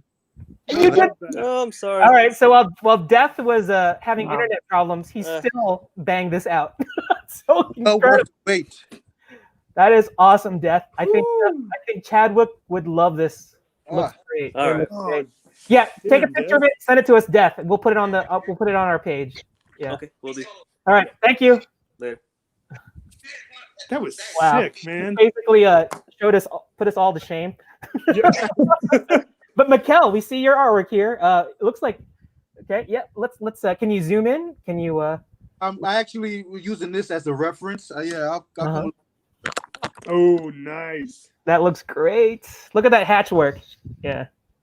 I was using this as a reference. It looks pimping there. So I was like, No, that just goes to show you what cancer did to him, because it's so tragic. In terms of like he lost so much weight, and 4-year battle with cancer. And When did that cover come out? yeah, I've never seen this cover. That cover is boss. I see there's a date that I have to zoom in to see, but it looks nice though, and it's in black and white. So I'm not really. I was thinking about coloring this, but I think I'm gonna leave it as is because I love inking. It's been a while since I've done inks. I do a lot of digital art, and as you see, that there's a poster right behind it. Believe it or not, and not set up. I just set Oh, it up. that is nice. Damn. It's always been on my wall all this time. I sell these at conventions, whatnot, but it's not set up. If you look here, I have all my other artwork pieces up on my wall. That's sick, man. Wow. Oh, God. Great artwork. Great artwork. And then there's me, because that's me as a Radio Shack manager. I was getting a from the Hempstead. That is great. So it wasn't set up; it was always there. Sister Show, I was always, when I heard about Black Panther was coming soon and whatnot, and also the announcement of Civil War. Prior to that, I was like, hell yeah, man, we need it. Mm-hmm. So we were talking about how it moved. Did it bring you to tears? Did you feel like you were like this was like? I'm not even did it crying, whatnot, but I have to say that like I said, like anyone else, and a lot of people in my life and my family and stuff, especially, they're getting hit by the C word, man. It's just one of those things, and and Chadwick was always one of those actors that I did appreciate and find out, especially at the age of 43. I mean, like that's still a baby, man. young, yeah, totally shocking. I'm 2 years older than him and whatnot. I'm 45 and whatnot, and to see that another young man to die from something like that, you have to I always feel like life is precious, and you should always have the finer things of life. I mean, to enjoy what you do, have a loving circle, and then appreciate the generations after you to at least be around to see your generations after you to grow up and exceed. You know what I mean? 'Cause, you know, Right. Life is too short. You know, we got to appreciate it and tell the people that we know we love them, and you know, do what we don't sit on our hands. Right. We gotta make things happen. Right. exactly. Mm-hmm. But that wall, man, that's incredible. You've made a lot of things happen. Well, I've been in the game for a long time. Believe it or not, you know, even when I was a manager at Radio Shack, I was always doing art anyway. I mean, I don't know what it is. It's just I would run into people as customers and whatnot, and they'll come in and buy like a PA system or a microphone, and they're usually the people that's like trying to upcoming and come out into the rap game or maybe some kind of music ploy. Right. Uh-huh. So they're always looking for an artist to do like logo designs and stickers and things. Okay. So I always get thrown into it somehow and during conversation. So I was still doing art. I did art for a very long time, even when I was young. When I was in middle school, I used to do my own comic books, and then from there I joined the school newspaper and did comic strips for them. They enjoyed my work so much they wanted me to join the school newspaper. Right. So, you know, it's been in me, you know, and then I quit Radio Shack. Luckily I did, because now Radio Shack is like a relic. And long story short, I went back to school, got my PA, and you know, I'm doing what I love, man. You know, I'm an art director at a library. I do all their publications, and also on the side do the conventions, and also as a mentor, I run my own anime. Well, I used to run my own anime teen club.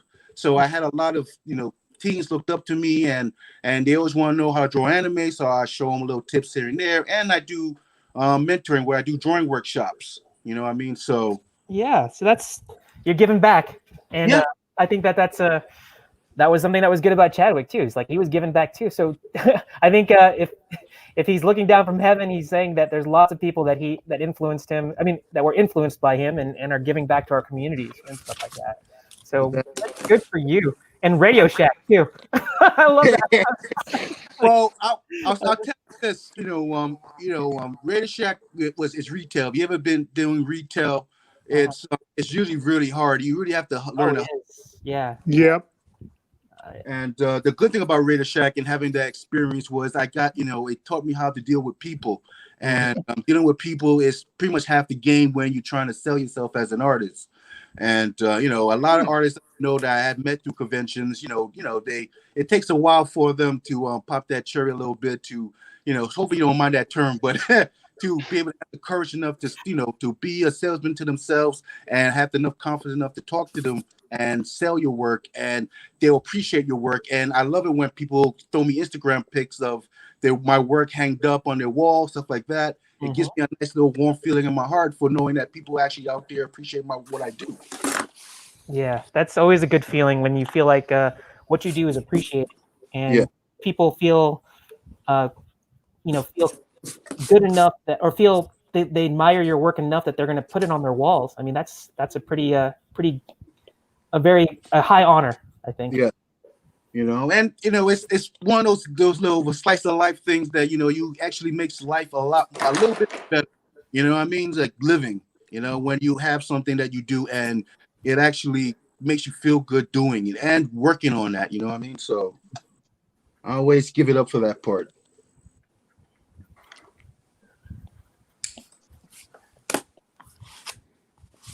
Yeah, so I encourage all of you guys, when you feel like you're, obviously you're not, don't have to stay here. I mean, we're all just hanging out, but I definitely encourage you guys that when you're done with it to share your artwork, because I send your final piece, take a picture of it or scan it and email it to us, or send us in the chat, and we will feature it because you guys are all talented, and I would love to be able to share that with our audience. Yeah. All right, no doubt I will do that. I'll even put the logo on it. Yes, do that. So where was everybody when they found out? I mean, like Joe, I just got we're all digitally connected now. I just got a friend of mine just sent me a Facebook Messenger saying, Chadwick Boseman passed away, and I was like, what? And then all of a sudden, all these news groups that I get notifications. They all started pushing things to me, and it all happened at the same time. And then I had to like go on a web browser and just type in. I started typing his name, and you know how Google can just auto predict what you're typing. Yep. All of a sudden, it started filling in the blank. You know, after I put in Chadwick Boseman, it said Boseman death, and I was like, "What?" I was like, "Is this real?" And so like, were you guys similar? Was it similar? Or did somebody tell you, or were you at a friend's house, or where was everybody at when they heard about it? I was on Facebook and I saw it on, was it comicbook.com? I think it was comicbook.com or, and that's when I found out it was late, and I just came across it, I think like 9:30, 10 o'clock at night. Yeah. And were you like, have to do a double take and go, that can't be real? Yeah, exactly. I had was. Oh, go ahead. Sorry. No, I had to double take. Yeah, I think we all did. Okay, so who's next? I don't know if anybody was in mid sentence trying to tell where they were at when they found out. I was on my way to bed, and I just finished brushing my teeth, and I looked at my phone, and then all of a sudden it was like, you know how on the side, I think it was Facebook, where it says all these things are trending. Oh yeah. And I saw it was like Chadwick Boseman. I was like, oh, cool. Is there going to be something new? And then I looked and I was like, and I think I saw a post that said, RIP or something. I was like, oh no. And immediately I thought, it's like, well, there goes 2020 again. Yeah, I think that's what a lot of people said, is that 2020, can it just end? I think it brought back a lot of memories because, with this whole COVID thing that's been going on, we've all been living kind of like half lives. We haven't been going out. We haven't been doing a lot of things that we normally do. It brought back a lot of memories about Kobe Bryant. And that was before the pandemic. He was going to go to his daughter's basketball game. So remember basketball games? I mean, now we don't even, it's like seasons of sports are canceled or have not been happening. And it just goes to show you that time has been compressed and like has gone fast. I don't know. It's just like been a mixed bag, but it's amazing, to hear that these celebrities in our lives that we've kept up with, they're just very hard to believe that they've gone. It made me dream about conventions, because it made me think, like, wow, there are people in our lives, and then one day you just look on your phone and it's like they're gone. And I remember dreaming about going to a convention that I'd never been before, and it's like, man, I really miss seeing everybody. I want that human connection again. Yeah. I think that's the sad thing, is that it took something like this to realize everybody got complacent in terms of like just being able to talk to each other on our phones. But now we miss the human connection, right? Meeting people face to face, giving somebody a hug or a handshake. I mean, it's like I was at a store the other day, and I'm so used to like shaking someone's hand, and it's like now it's like you have to think twice about, okay, do I do a fist bump? Do I just wave to them? I don't. You basically have to think. You might even offend someone if you try to shake their hand. Exactly. You might get. You got to. I don't know how many times I've left my car and forgot my mask. I have to go back to my car and get my mask. Yeah. Doing.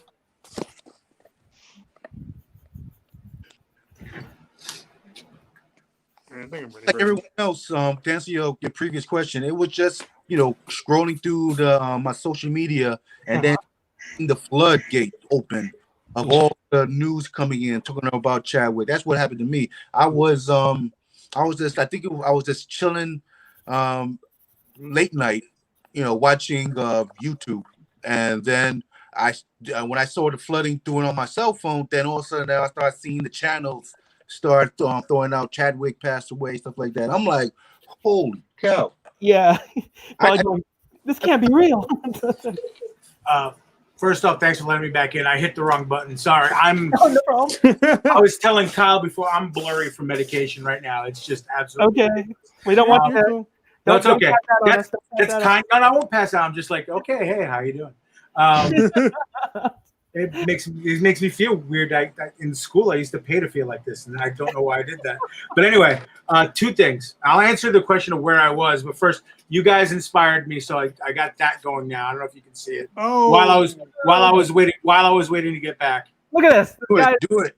putting out stuff. I mean, everybody's putting me to shame. It's doing stuff really fast. Great work. Great work. Well, no, it's Oh, sorry, I'll put that back up.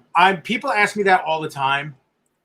How do you draw so fast? I'm like, I'm sorry I didn't catch your name before. The gentleman who was just speaking before, Mark, I believe it was. Conventions. Oh, I will sit at Kelly and Kyle will tell you both because they've seen it. My partner and I, Fat Guy Inc. We'll sit there at a show and not even half. I'm drawing all day. If it's like, even if it's a small show, big show, it doesn't matter. Like New York Comic Con, we'll sit down at the table. Like I remember last New York Comic Con, I sat down at the table on Thursday about a half hour before the early birds came in. Mhm. We call it the nerd herd because it's always like Jurassic. It's the 1,000 or so early birds that come in, and it's like a big herd. It's like Jurassic Park. It's like all the brontosauruses running through. They do move in herds. Yeah, you can feel the ground shake and stuff. Don't move. They won't Yeah. see you. Don't move. Well, we always joke because after the first time we experienced it, because we were caught in the aisle fixing our table when it happened, and we almost got run over. So then, you always look at hey, Brendan, it's 9 o'clock. We got to get on the other side of the table before the herd gets here. Oh yeah, okay, cool. So we make sure you did everything. But anyway, I digress. I remember last year New York Comic Con, we got on the other side, and I just started drawing because that's what we do. And I didn't get up to go to the bathroom until 6:30. Oh God. Like it was just draw, and which is a great problem to have, but whatever. But you get a speed because it's could you draw blah blah blah blah blah blah blah blah and blah blah blah, and I'm leaving it too. Can I mail it to you? Yeah. I don't like giving out my address, and I can't argue with somebody on that, So I'm like, okay, cool, okay, yeah, all right, cool. And then all of a sudden, now you're drawing on the train because you have other commissions, or because I live on Long Island, or you don't sleep because then New York Comic Con you don't sleep. But anyway, when you just don't sleep. That's a good problem to have when you're in Yeah, the it's a middle. Blood is problem. replaced with Red Bull. Yeah, no Red Bull, Monster. Red Bull is the devil. Okay. Red Bull is my sworn enemy. It's a soccer allegiance. Sorry. Oh, Sorry. When I heard, Gatorade myself. yeah, that's a beautiful thing too. To be honest with you, when I heard the news, I was actually, it's funny. It was funny but not funny. I was getting ready. I was watching Rick and Morty, and I was getting ready to watch Toonami because I always watch when I can't sleep. I always watch Toonami because it's like it's like a familiar friend. And my buddy messages me on Facebook. He's like, the fake celebrity deaths are at it again.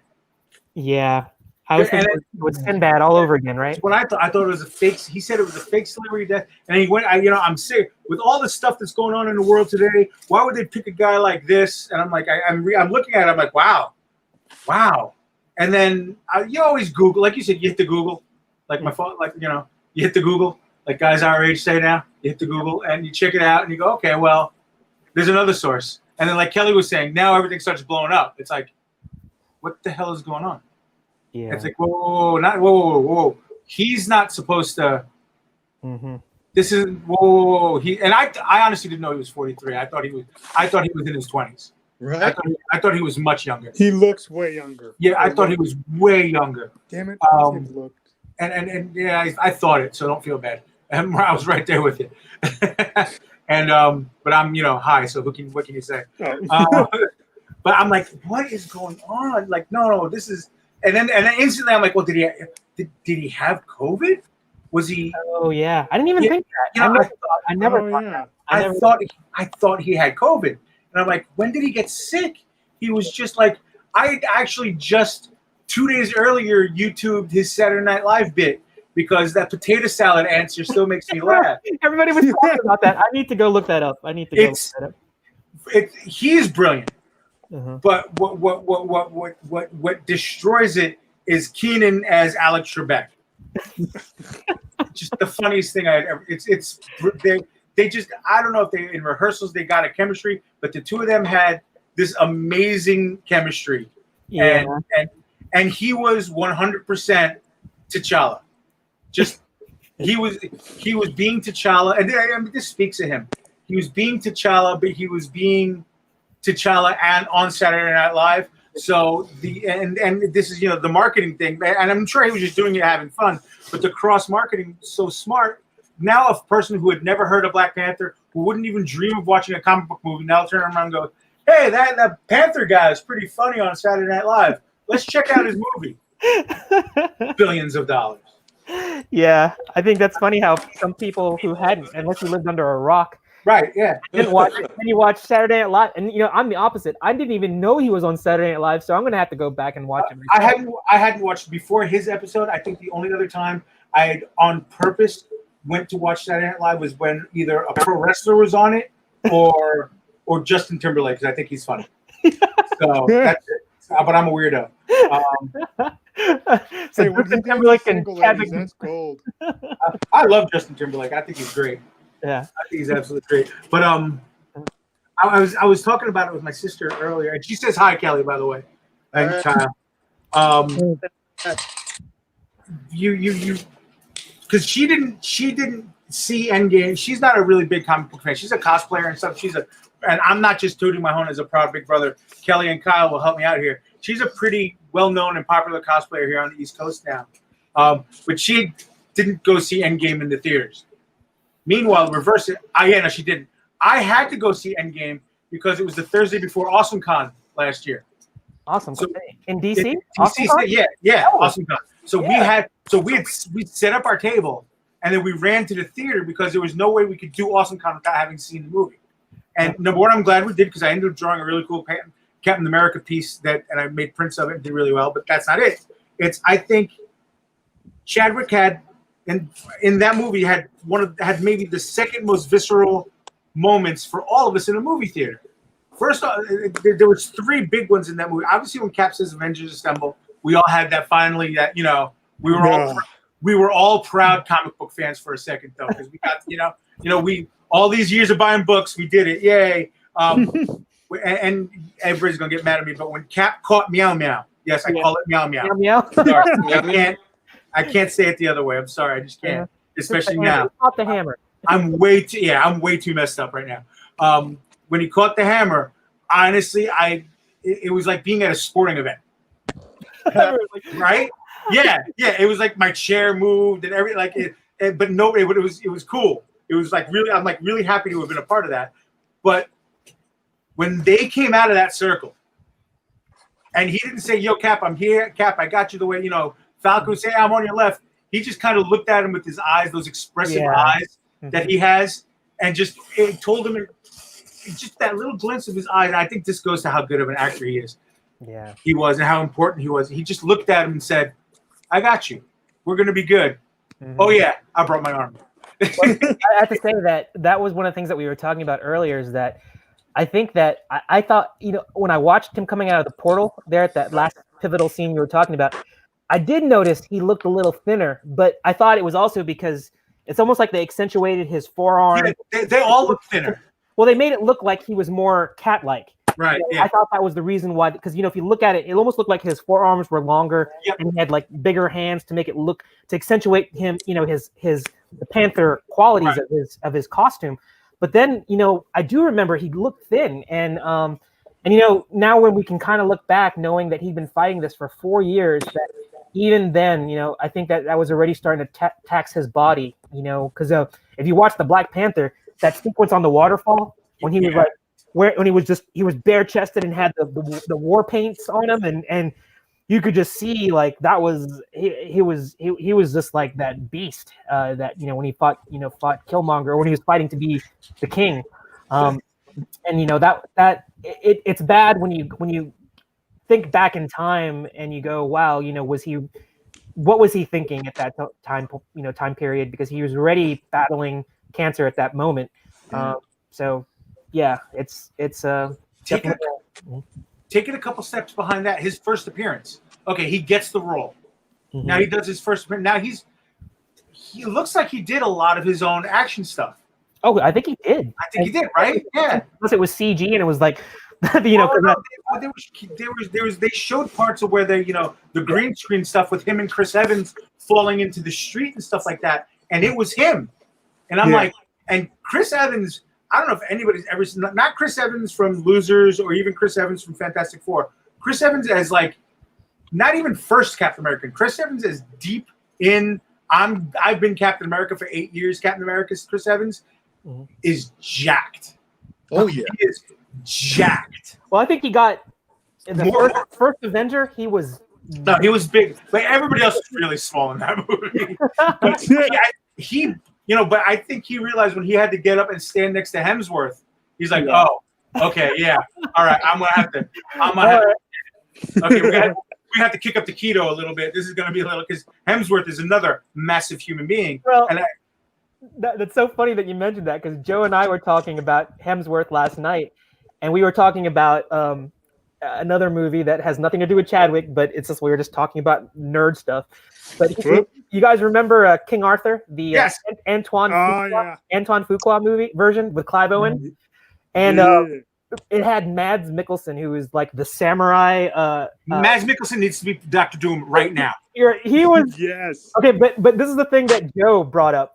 The main villain in that movie is I think his name is it Bill Skarsgård? I think that's his name. Yeah. Or Yep. he plays that goofy scientist in all the Thor movies. All right, yeah, The guy towers. He's actually taller than Chris Evans. And yeah, he's a big guy. and not only that, I totally didn't draw the parallel until my friend Joe was telling me about it.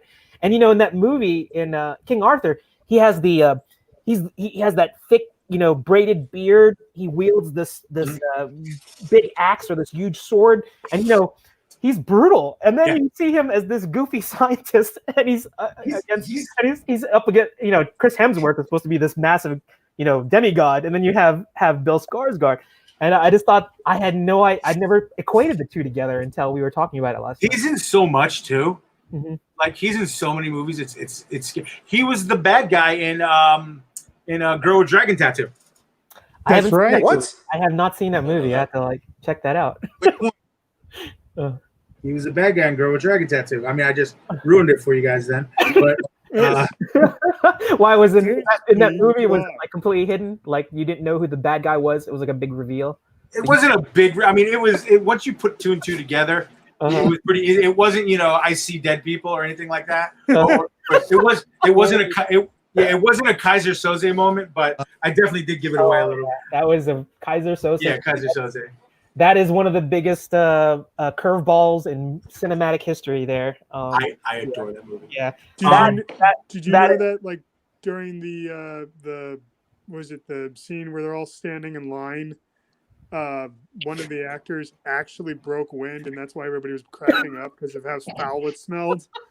Oh, That's fantastic. I did not know that. I did not. Yeah, I'll there's have a to go back YouTube and look at that. video with that commentary. Well, That's absolutely fantastic. little known facts there. Yeah, usual suspects farting scene. Okay. That's fabulous. I adore that. Yeah, how far we digressed from a tribute to Chadwick Boseman, and we're talking about.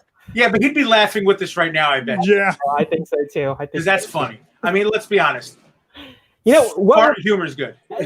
Oh well, let's get. If we were to go back to Chadwick, what movie? I mean, aside from Black Panther 2, did you hear about any of his future movie projects that he was maybe considering? Or No. if you guys, I didn't hear anything, but maybe he was already planning. Maybe there wasn't too much in the works, knowing what his condition was. But I had written in a response like on another page about, you know, he had plenty of stories to tell. And now that you guys mentioned that he was on SNL, which I'm going to look up after the show. I mean, he could have done comedy. I mean, I think somebody had mentioned, I think Joe or maybe it was Kyle. They had mentioned that, you know, he could have been the next Denzel Washington. You know, he was on track to be that kind of storied actor that could really define, you know, like can go do multiple genres, and he's that versatile. You know? He did a lot of sports movies. Yes, obviously. He did Draft Day with Kevin Costner, which, if you're a football fan, it's a great movie. If you're not a football fan, yeah, I don't. But again, Jackie Robinson, and then he was also in The Express about the college football player. that went down to play with the Browns and then passed away. He was sick too, actually. Whoa. Yeah, it was kind of really weird, but whatever. But there wasn't really much like sports action in the Express, but in Jackie Robinson in 42 and in the Express, he did a lot of his own. That's why I asked the question before. He played like he took the hits and he was on the field.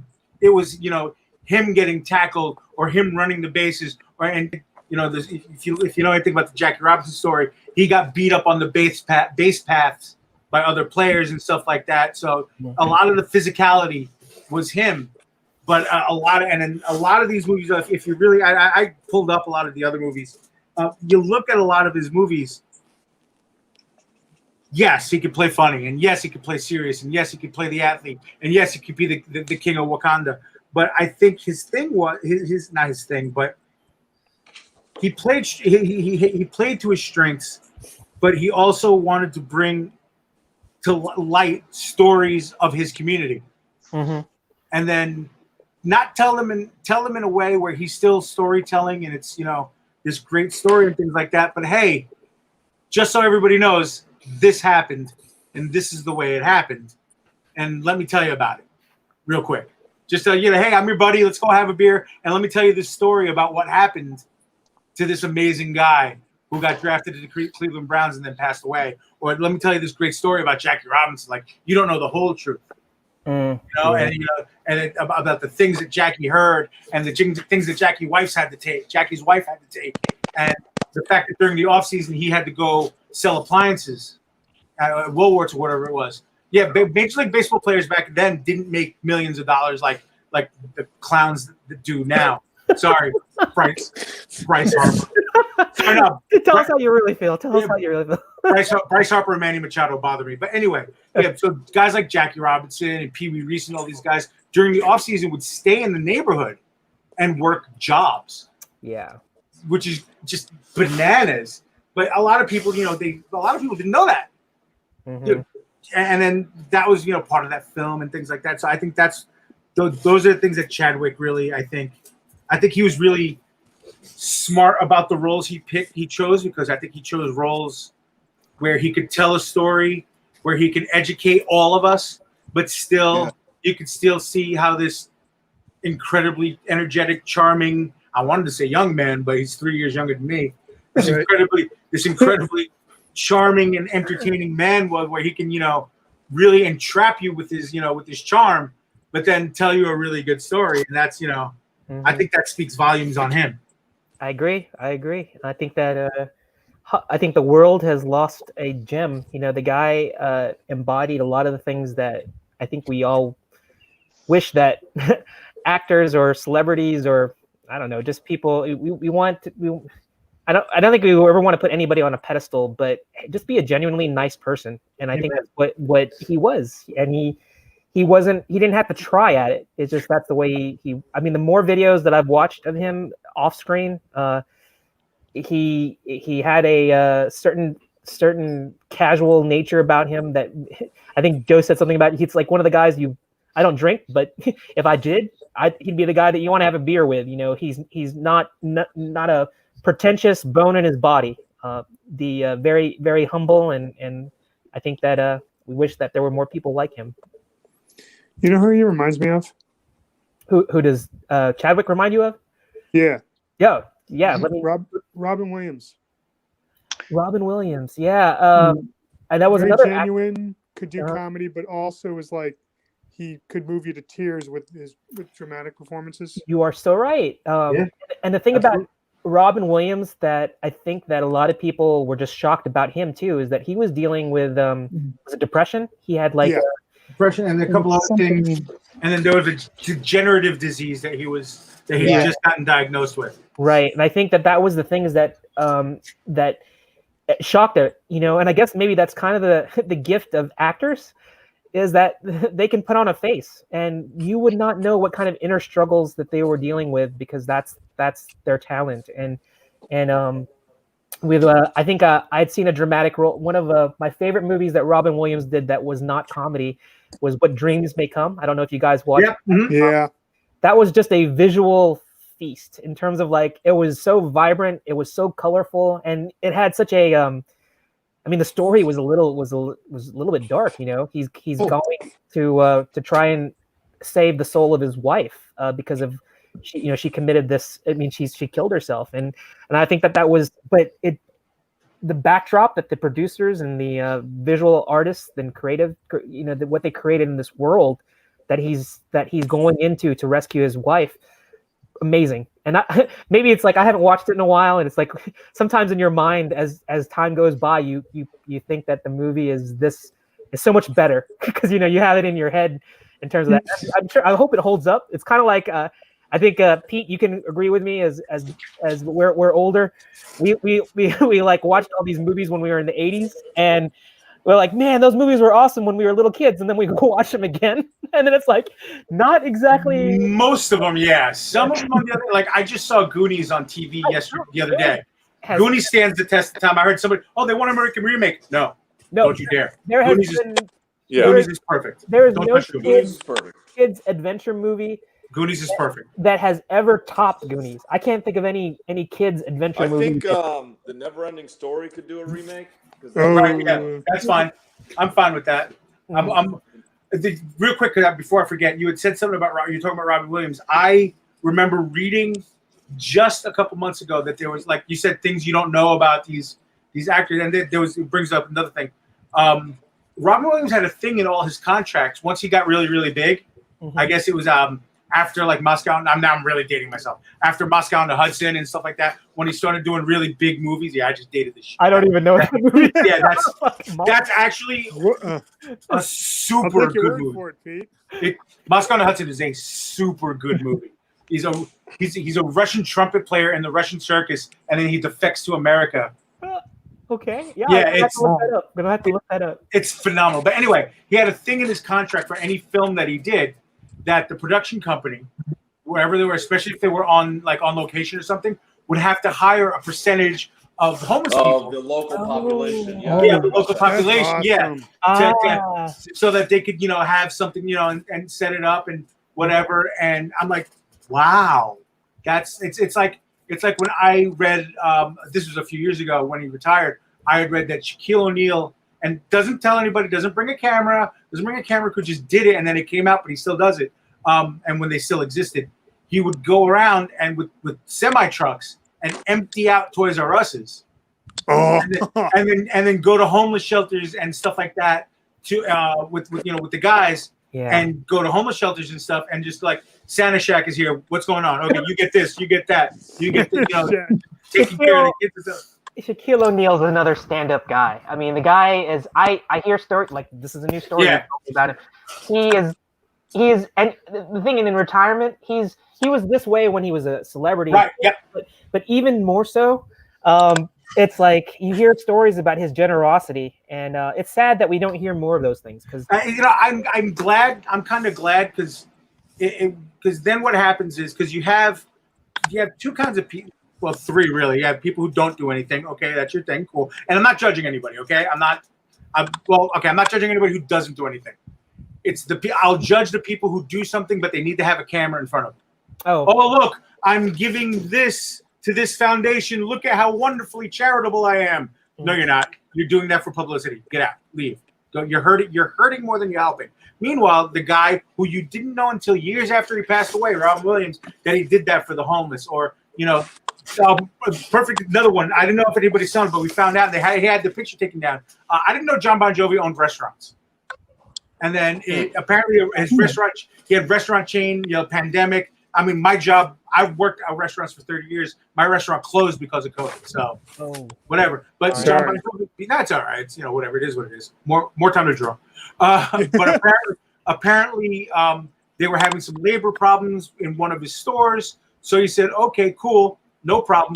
Showed up one day in the uniform and was like, okay, you go do this. Yeah, no. You go work on the line. And he got there and there's a picture of him. And somebody took somebody took a cell phone video of him. There he is, apron thing on his head, washing dishes. Yeah, undercover boss. Not even that. No, everybody knew who it was. Everybody knew exactly who he was. But he's like, go about this. I'm going to do this so that such and such can go, work the line. because so we don't have to send them home because whatever, and we'll save labor that way because he's John Bon Jovi, and I think he's still cashing checks from the '80s. So Yeah. Well, I have heard about his entrepreneur. yeah, He's definitely done. And he's from New Jersey, I think, yeah, right? mhm. And, I think He's he a Jersey boy. had an album called New Jersey, I think, right? Yep. But I know that he definitely is he has a big heart too, and he does a lot of entrepreneurial. I mean, a lot of Philanthropic. yeah, he does a lot of charity work as well. So Yeah, no, he does. yeah, it's good But to it's hear. just really cool. It's just really cool, Yeah, and I think that's the thing about we were talking earlier about Chadwick is like there are pictures of him surfacing now where he's visited hospitals, and he's visiting children who are going through chemotherapy. I just I have my mother is a breast cancer survivor, and God bless her. it's one of those things that you don't realize. I mean, you realize that you could be mourning your loved one, and it just makes you, as you get older, I think you realize how many people are touched by cancer, and it's even more sobering when you find out. You think that celebrities are immune from these type of things, but no, it's the human. We're human. We're all human. We're not exempt from any of the illnesses that we could all be stricken with,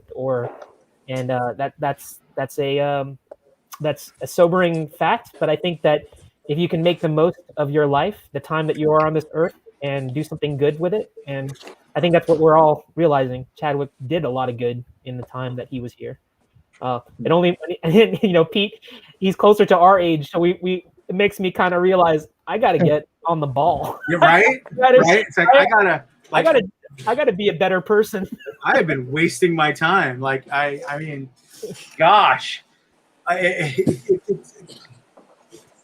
yeah, it's like I said, it's sobering. It makes it really is. It's. Mhm. This is gonna sound weird, and I hope it comes out the right way. But I'm in a sense, I'm kind of glad that we didn't know he was sick. Yeah, I see. Because the truly, I'm trying to think of the right words here. The truly not evil, but the truly like jaded people in the world are like, oh, well, he's doing all these things because he's sick, and because there are people in the world, that would say that. Well, I think that I'm gonna push back a little bit, just a tad bit. Yeah, go ahead. It's because I think our culture has become cynical. Yes, absolutely. And we don't want to be that. I think we need to get back to where when somebody is doing, I like to believe that when somebody is doing something genuinely good, that they're doing it for genuine reasons. They're doing it not for a PR stunt, not for a public relations. Like I did something bad, therefore I got to do something good to repair my image. But that's the thing, is that I want to be not cynical. I want to be inspired. I want to be encouraged. I want to know that there are good people that are doing good things, and that means that there's hope in the world, and you really want to be help your fellow man or person, help your fellow person. And that's what I think that this thing is about. In fact, I'm going to go around and share people's art here and solo them out, but just to show what people are doing. But I think that's what you're getting at, Pete, too, is that yes, absolutely. I think with Chadwick, he decided to do it from a very fight his battle privately. And even though he was fighting privately, he was openly helping people, like whether it's through his movies and inspiring people, or going and doing this charitable work where he's visiting children that are going through the same thing that he is going through. I mean, that's got to be a tough thing. And when we were talking about the Access Hollywood interview that was on there before, and the reporter was asking him questions, is like, so tell us a little bit about Infinity War. I'm dead. That's what he said. He's like, well, tell us about Endgame. It's coming out soon. I'm dead. And that was his mark, and he was kind of like doing it tongue in cheek. He was still smiling, and then they were saying, well, what about Black Panther 2? I'm dead. And he would say that with such, it was eerie, because I like to think he was just referring to it as the snap, the Thanos snap. His character is dead, and then of course he comes back. It's before Endgame came out, but knowing that he'd been fighting cancer for 4 years, he was fighting cancer when that question was being asked of him. You have to say that he was probably thinking in the back of his mind his own mortality, and I think that that's just incredible. Because you imagine like saying that and then knowing that, oh my gosh, I could be dead, type thing, and just tremendous strength to be able to keep your composure and still smile, the whole time. So tragic. I'm just still sad that he's gone. But let's look at other people's artwork. So let me go to Kyle's. I'm gonna solo Kyle's things. Kyle, you ready to show a little bit of your artwork there? Yeah. Okay, so I'm gonna solo you out here. Oh, look at you! You've done. This is not the same illustration I saw earlier, right? Is this a different illustration? Well, I did this half, and then I moved it into like a 8.5 by 11, but sideways, and to add all this onto it. Shoot, I was gonna say you're like Death. You banged out a second drawing, and it's all colored, and you're like doing some finishing touches on here. So this is the spiritual scene, right, where he goes into the he sees his dad and his ancestors, the other kings and queens, I guess. Exactly. What was that? I said Cal's a beast when it comes to drawing, man. He really is, though. Oh, I think I'm among beasts. All you guys are like killing it. Definitely showing a lot of cool artwork. Let me go to I'm just inspired by everyone else. It's like look at Mark's artwork. Mark, are you Kelly there? and Pete. Okay, so death is not the. I think it says not the end. I guess. I don't know. Yeah. Look at that. Oh wow. That's dope. Great That's artwork. amazing, man. Thank you. Thank you. I can't tell you how I'm so thankful that you guys showed up on the show to share your thoughts about Chadwick as well as your artwork. Love it. Really cool. Really cool. Oh my God, check out those. I actually have to go because I got to take the dog out and then have dinner. Oh, okay. No All problem. right, bud. Thank you for being there. And if you can, take a picture of your artwork and send it to us in the Comics Cast chat group, and we'll post it on our website. I mean, on our Facebook. All right. Okay. But thank you. I appreciate it. What was your name again? Oh, my name is Gerald, and Joe is my partner. He's also on here as well. And we're the ones who are hosting Comics Cast, and we're so happy that you were able to be here to share your thoughts about Chadwick. So just send it to us in the general Comics Cast chat group, and we'll post it on the webpage. All right. Okay. Thank you, Gerald. Very cool. And Joe. Yes. Thank you, brother. Thank you, brother. All right. Bye. All right, and then we can go to Mikkel. Mikkel, did you? I guess you just had it's that artwork that you had showed earlier, right? What about this on the wall here? Yeah. Well, that artwork on the wall. When did you do that? How long ago did you do that Black Panther piece? Was that like was that after the movie? Oh man, that had to be at least a little under 5 years ago. Has it been 5 years since the Black? That was before the Black Panther movie or after the Black Panther movie? I think this was after the Black Panther movie. Has it been 5 years since the Black Panther movie? I'm Oh my gosh, I've totally lost track of time. But I love the colors. Definitely punchy. That reproduced really well. Is that offset printed or was that just printed from? Is that laser or is that offset? This is. Yeah, that's the colors look they're really vibrant on that Black Panther piece. Yeah, this is what I was working on now. Yeah. So you're gonna leave that black and white? You're not gonna color it? Yeah, leave it black and white. Mm-hmm. Just like that Rolling Stone magazine, right? Yeah. Yeah. It definitely has a power about it when it's black and white. And then I might put like a nice cool scene in the background, and then I'll be good to go. And probably do a little more detailing on the coat and whatnot. Then Yeah, it looks great as right now. I can't imagine what other stuff you're gonna add to it. But when you're done, like I told I forgot was it Mark? I guess that was his name, Mark. Like I told Mark, when you're finished with it, please share it with us. Just send it in the Comics Cast chat group, and we'll be sure to share it with our audience. Great to hear your story and your experience, and that artwork is killer. Really nice. I enjoyed looking at your wall of fame. There we go. Now we're good. Yeah, Yeah, very man, good. thank you. Very I think, yeah, I'm going to call it a day too. And I'll definitely share this with you guys. I really appreciate it. If you guys, just an idea, but you don't have to really go right through it. It will be kind of cool if we could like donate our art to maybe some kind of colon cancer foundation, stuff like that. I mean, you guys better. about Yeah. So I gotta reach out. There might be someone I know that can do something like that. Okay, Kyle. Yeah, let us know. We'll be more than happy to do that. I got a name too. So. Oh yeah, both of you. Anybody? Like I think that as artists, we're all Who's trying that? to make our way. But if we can help, like I said, we're going back to that message, helping our fellow person. If we can, especially knowing that, I mean, for me as I grow older, I'm learning about people that I care about are touched by these diseases, and it's always nice to know if we can find some way to help and give back. So yeah, feel free to drop us a line in the comment section to let us know how we can help out. And I think that maybe we can do this again. I want to do sketch jams. Hopefully it'll never be just always doing sketch jams when we lose somebody so tragically.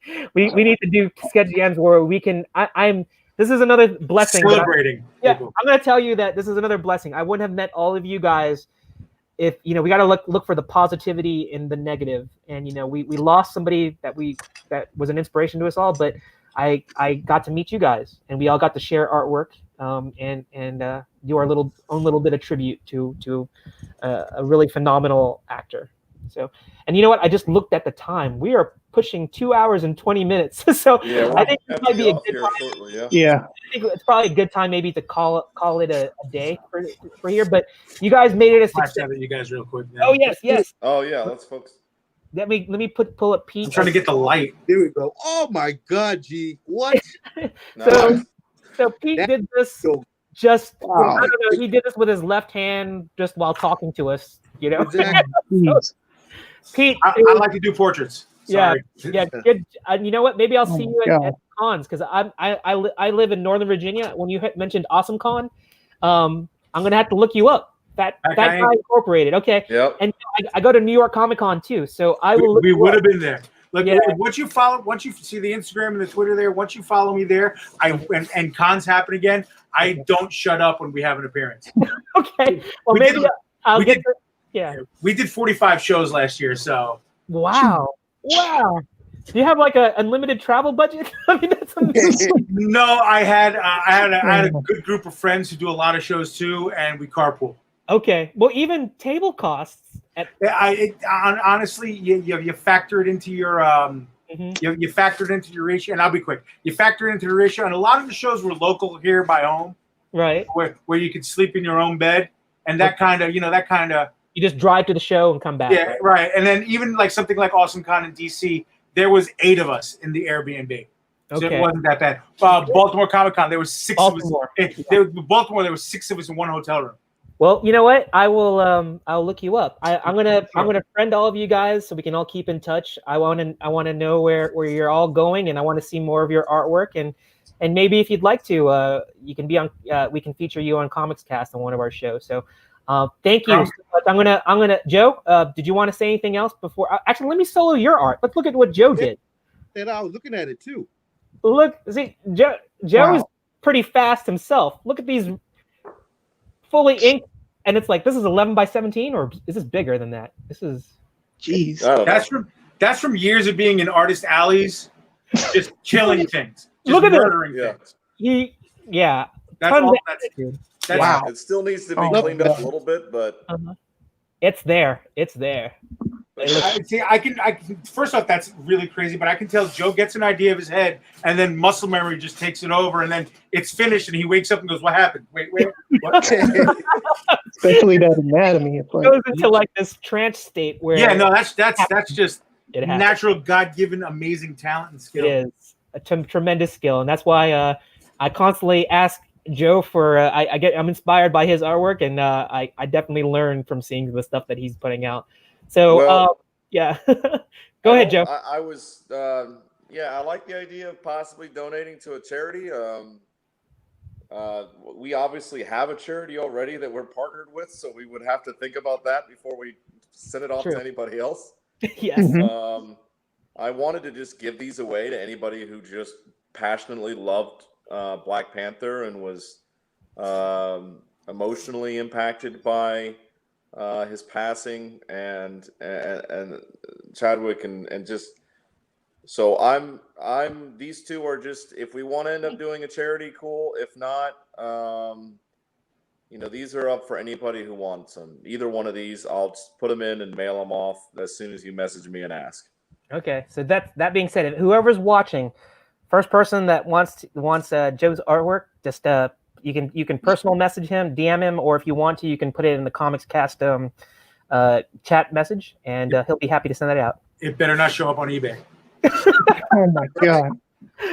Oh, yeah. Oh, actually, let me show you my artwork. Yes. Yeah, man. I haven't Yeah. seen yours at all. I keep getting booted out. Yeah. Well, this is. I'm not very good at That's portraits, great. but That's so I think fun. I think I messed up his eyes. I don't know. I did it quickly because I was so engaged in hearing everybody's stories and hearing people's. You got his likeness down very well, and the Yeah, tones and writing right into the eyes. Everything, all Wow. the spatial differences in his face are pretty much right on. Yeah, for it's not rough. having it on a graph. That's Yeah. pretty good, man. Well, thank you. I was really. I was so taken back by everybody's stories and looking at people's artwork. I think that if I were to go back and watch this video, I'm just watching everybody else because it was really good. I would love to see that as a painting, man. Well, we'll see what happens. I'm notorious for starting things and not like completely taking it past me. Starting. Okay, so there's Joe will beat me up about that, and I'm working on it. That's part of my thing. If I'm going to learn anything from Chadwick, is that the guy he once he was on something, he followed through with it, and it's a lesson for me because the guy was younger than me, and he did so much and impacted so many people. And I don't think I'm going to be an actor or anything like that, but I just it just goes to show he was so positive and he did a lot of good. And I just in my own little way, I want to be able to do a lot of good myself. So thank you all, Kyle, Mikkel, Pete. And all of our previous guests, Def, Mark, anybody else that was watching, thank you so much. Joe, you want to close this out and we'll end the chat? Well, I mean, I'll just add thank you, Gerald, for getting on. We talked about this at literally the last minute. I think it was like 3 a.m. we were talking about it. And it was just like we had talked about on the show. This wasn't a planned thing. It was sometimes you do something because it just feels like it needs to get done. And I'm glad that I think Comics Cast at the end of the day is really supposed to be just a place where artists and creators can be together and talk to each other and know each other. And this is an experience that we all, good, bad, and indifferent. Some people use it as an opportunity to hashtag their artwork out. Some people use it as a way to therapeutically go through it. And I think it was done for all the best intentions. And I hope it helped at least one person out. If it did, then that's the purpose of it. So I'm glad we were able to get this going. And I'm sorry you can't see my face. I'm still having technical issues. So go ahead and close it, Gerald. Okay. I will just say what Joe said, I am completely for it. And I'm honored to meet you guys. And I'm hoping that we can talk more. So please drop some comments in the Comics Cast chat, just how to get in touch with everybody, because I want to make sure that I want to personally thank you, friend you guys, and like I said, I want to show the art. And you know what? Kyle is like killing it. He's like adding even more stuff to it. I think it's changed since we last looked at it. So when you're done, we need to talk a little bit about some of the stuff about your kid's book, and I'd like to hear some of those stories too. And Pete, I want to hear about your con stories and see some of your artwork. And Mikkel, gosh, there's just seeing your wall. We need to look at that again and talk more about that too. You got some great stories in terms of you helping out other kids and, lending your knowledge so that maybe you're going to be influencing a lot of future artists. And maybe you're going to have one of those Denzel stories where one of you guys both, Kyle's doing it too. Pete, I'm sure that maybe you've reached out, maybe somebody in those cons has seen your artwork and maybe they're going to be inspired as well. One can only hope, I'm going to shamelessly plug really fast because Joe, okay. This is where you can see a lot of us. It's not me. It's because this weekend and it's on Comics Cast. So I'm plugging for Comics Cast. I'm a part of the CromCon that's going to be on Oh, next awesome. weekend. Yeah, I help Pops out, and I'm kind of his tech guy and his I'm his social media guy. But I'm also hosting the pre-show on Yes. Friday night at 9:00, and it's called The Pit, and we're going to be doing a lot of underground artists, and I'm going to be hopefully in future shows. Wink, wink. I can have guys like Kyle and Kelly and you, Jarrell, so we can talk to you guys because I want to talk. I want to talk to all you guys. We're doing yeah. So if you want to see more of this stuff, CromCon this weekend because obviously next week and hey, it's part of the Comic Cast family now. So. Exactly. I knew I recognized Fat Guy. I was like, yes, you looked familiar. I kept wanting to be like Gerald. He's been on our shows like at least 5 times. How do you not know it yet? I am so bad with like remembering things. That shows you my age, Pete. That's okay. It's totally all right. I'm the worst with names and faces. I can't. That's why I'm glad I have a studio partner, my buddy Brendan, and Kelly and Kyle. Somebody will come up to me and I'll have a full-on conversation. Yeah, oh no, yeah, that was great. Blah blah blah blah blah. They'll leave, and then Brendan, without missing a beat, go, "That was Bob." Oh, okay, yeah, all right, good. All right, that's important. So, Mikkel, Kyle, Yeah. Make sure you send us the information, and maybe you can be on CromCon too. You know, you get a spot on Artist Alley, and that's the good thing is that we can't go to cons, but maybe we can do virtual cons, and CromCon is that. And I know that I think this CromCon is all booked already, but it's all booked. And then I'm going to October. And October's special to me because I'll be hosting October with Phil Leon. Pop's is going to be at a wedding, his son's wedding. Good for him. But yeah, there's and there may be room for you guys on the pre-show. So talk to me later and we'll chat about things. You got your cut your teeth doing StreamYard. Now you'll be able to do StreamYard with Pete, and just if anything, do some plugs for your artwork, and maybe we can get you out there. So that's it. Okay, so thank you so much, guys. I really appreciate all of you. Fantastic artwork, great conversation, and definitely thank you for doing a little bit of art to tribute to Chadwick Boseman. Gone too soon. Great actor, great person, and with his family, keeping them in our thoughts and prayers, and we'll leave it at that. Gone too soon. All right. So this is Comic Cast. Joe, Gerald, we're signing out, and we'll see you at CromCon next week. Our Comics Cast shows are going to be on hiatus next week because we're going to be focusing on Comics Cast. Not Comics Cast, CromCon. Getting that. It's going to be a 3-day affair. It gets bigger and bigger every month. So please check that out. And there's also a show tomorrow. Monday Madness. Oh, wow. True, Monday Madness. So check that out. It's probably going to be a pre-show to kind of get everybody excited about what's coming up next weekend. It's a pre-show to the pre-show. Pre-show to the pre-show. So that was awesome. Thank you so much, everybody. All right, have a good day. We'll talk to you later. All right. Thank you. Bye-bye.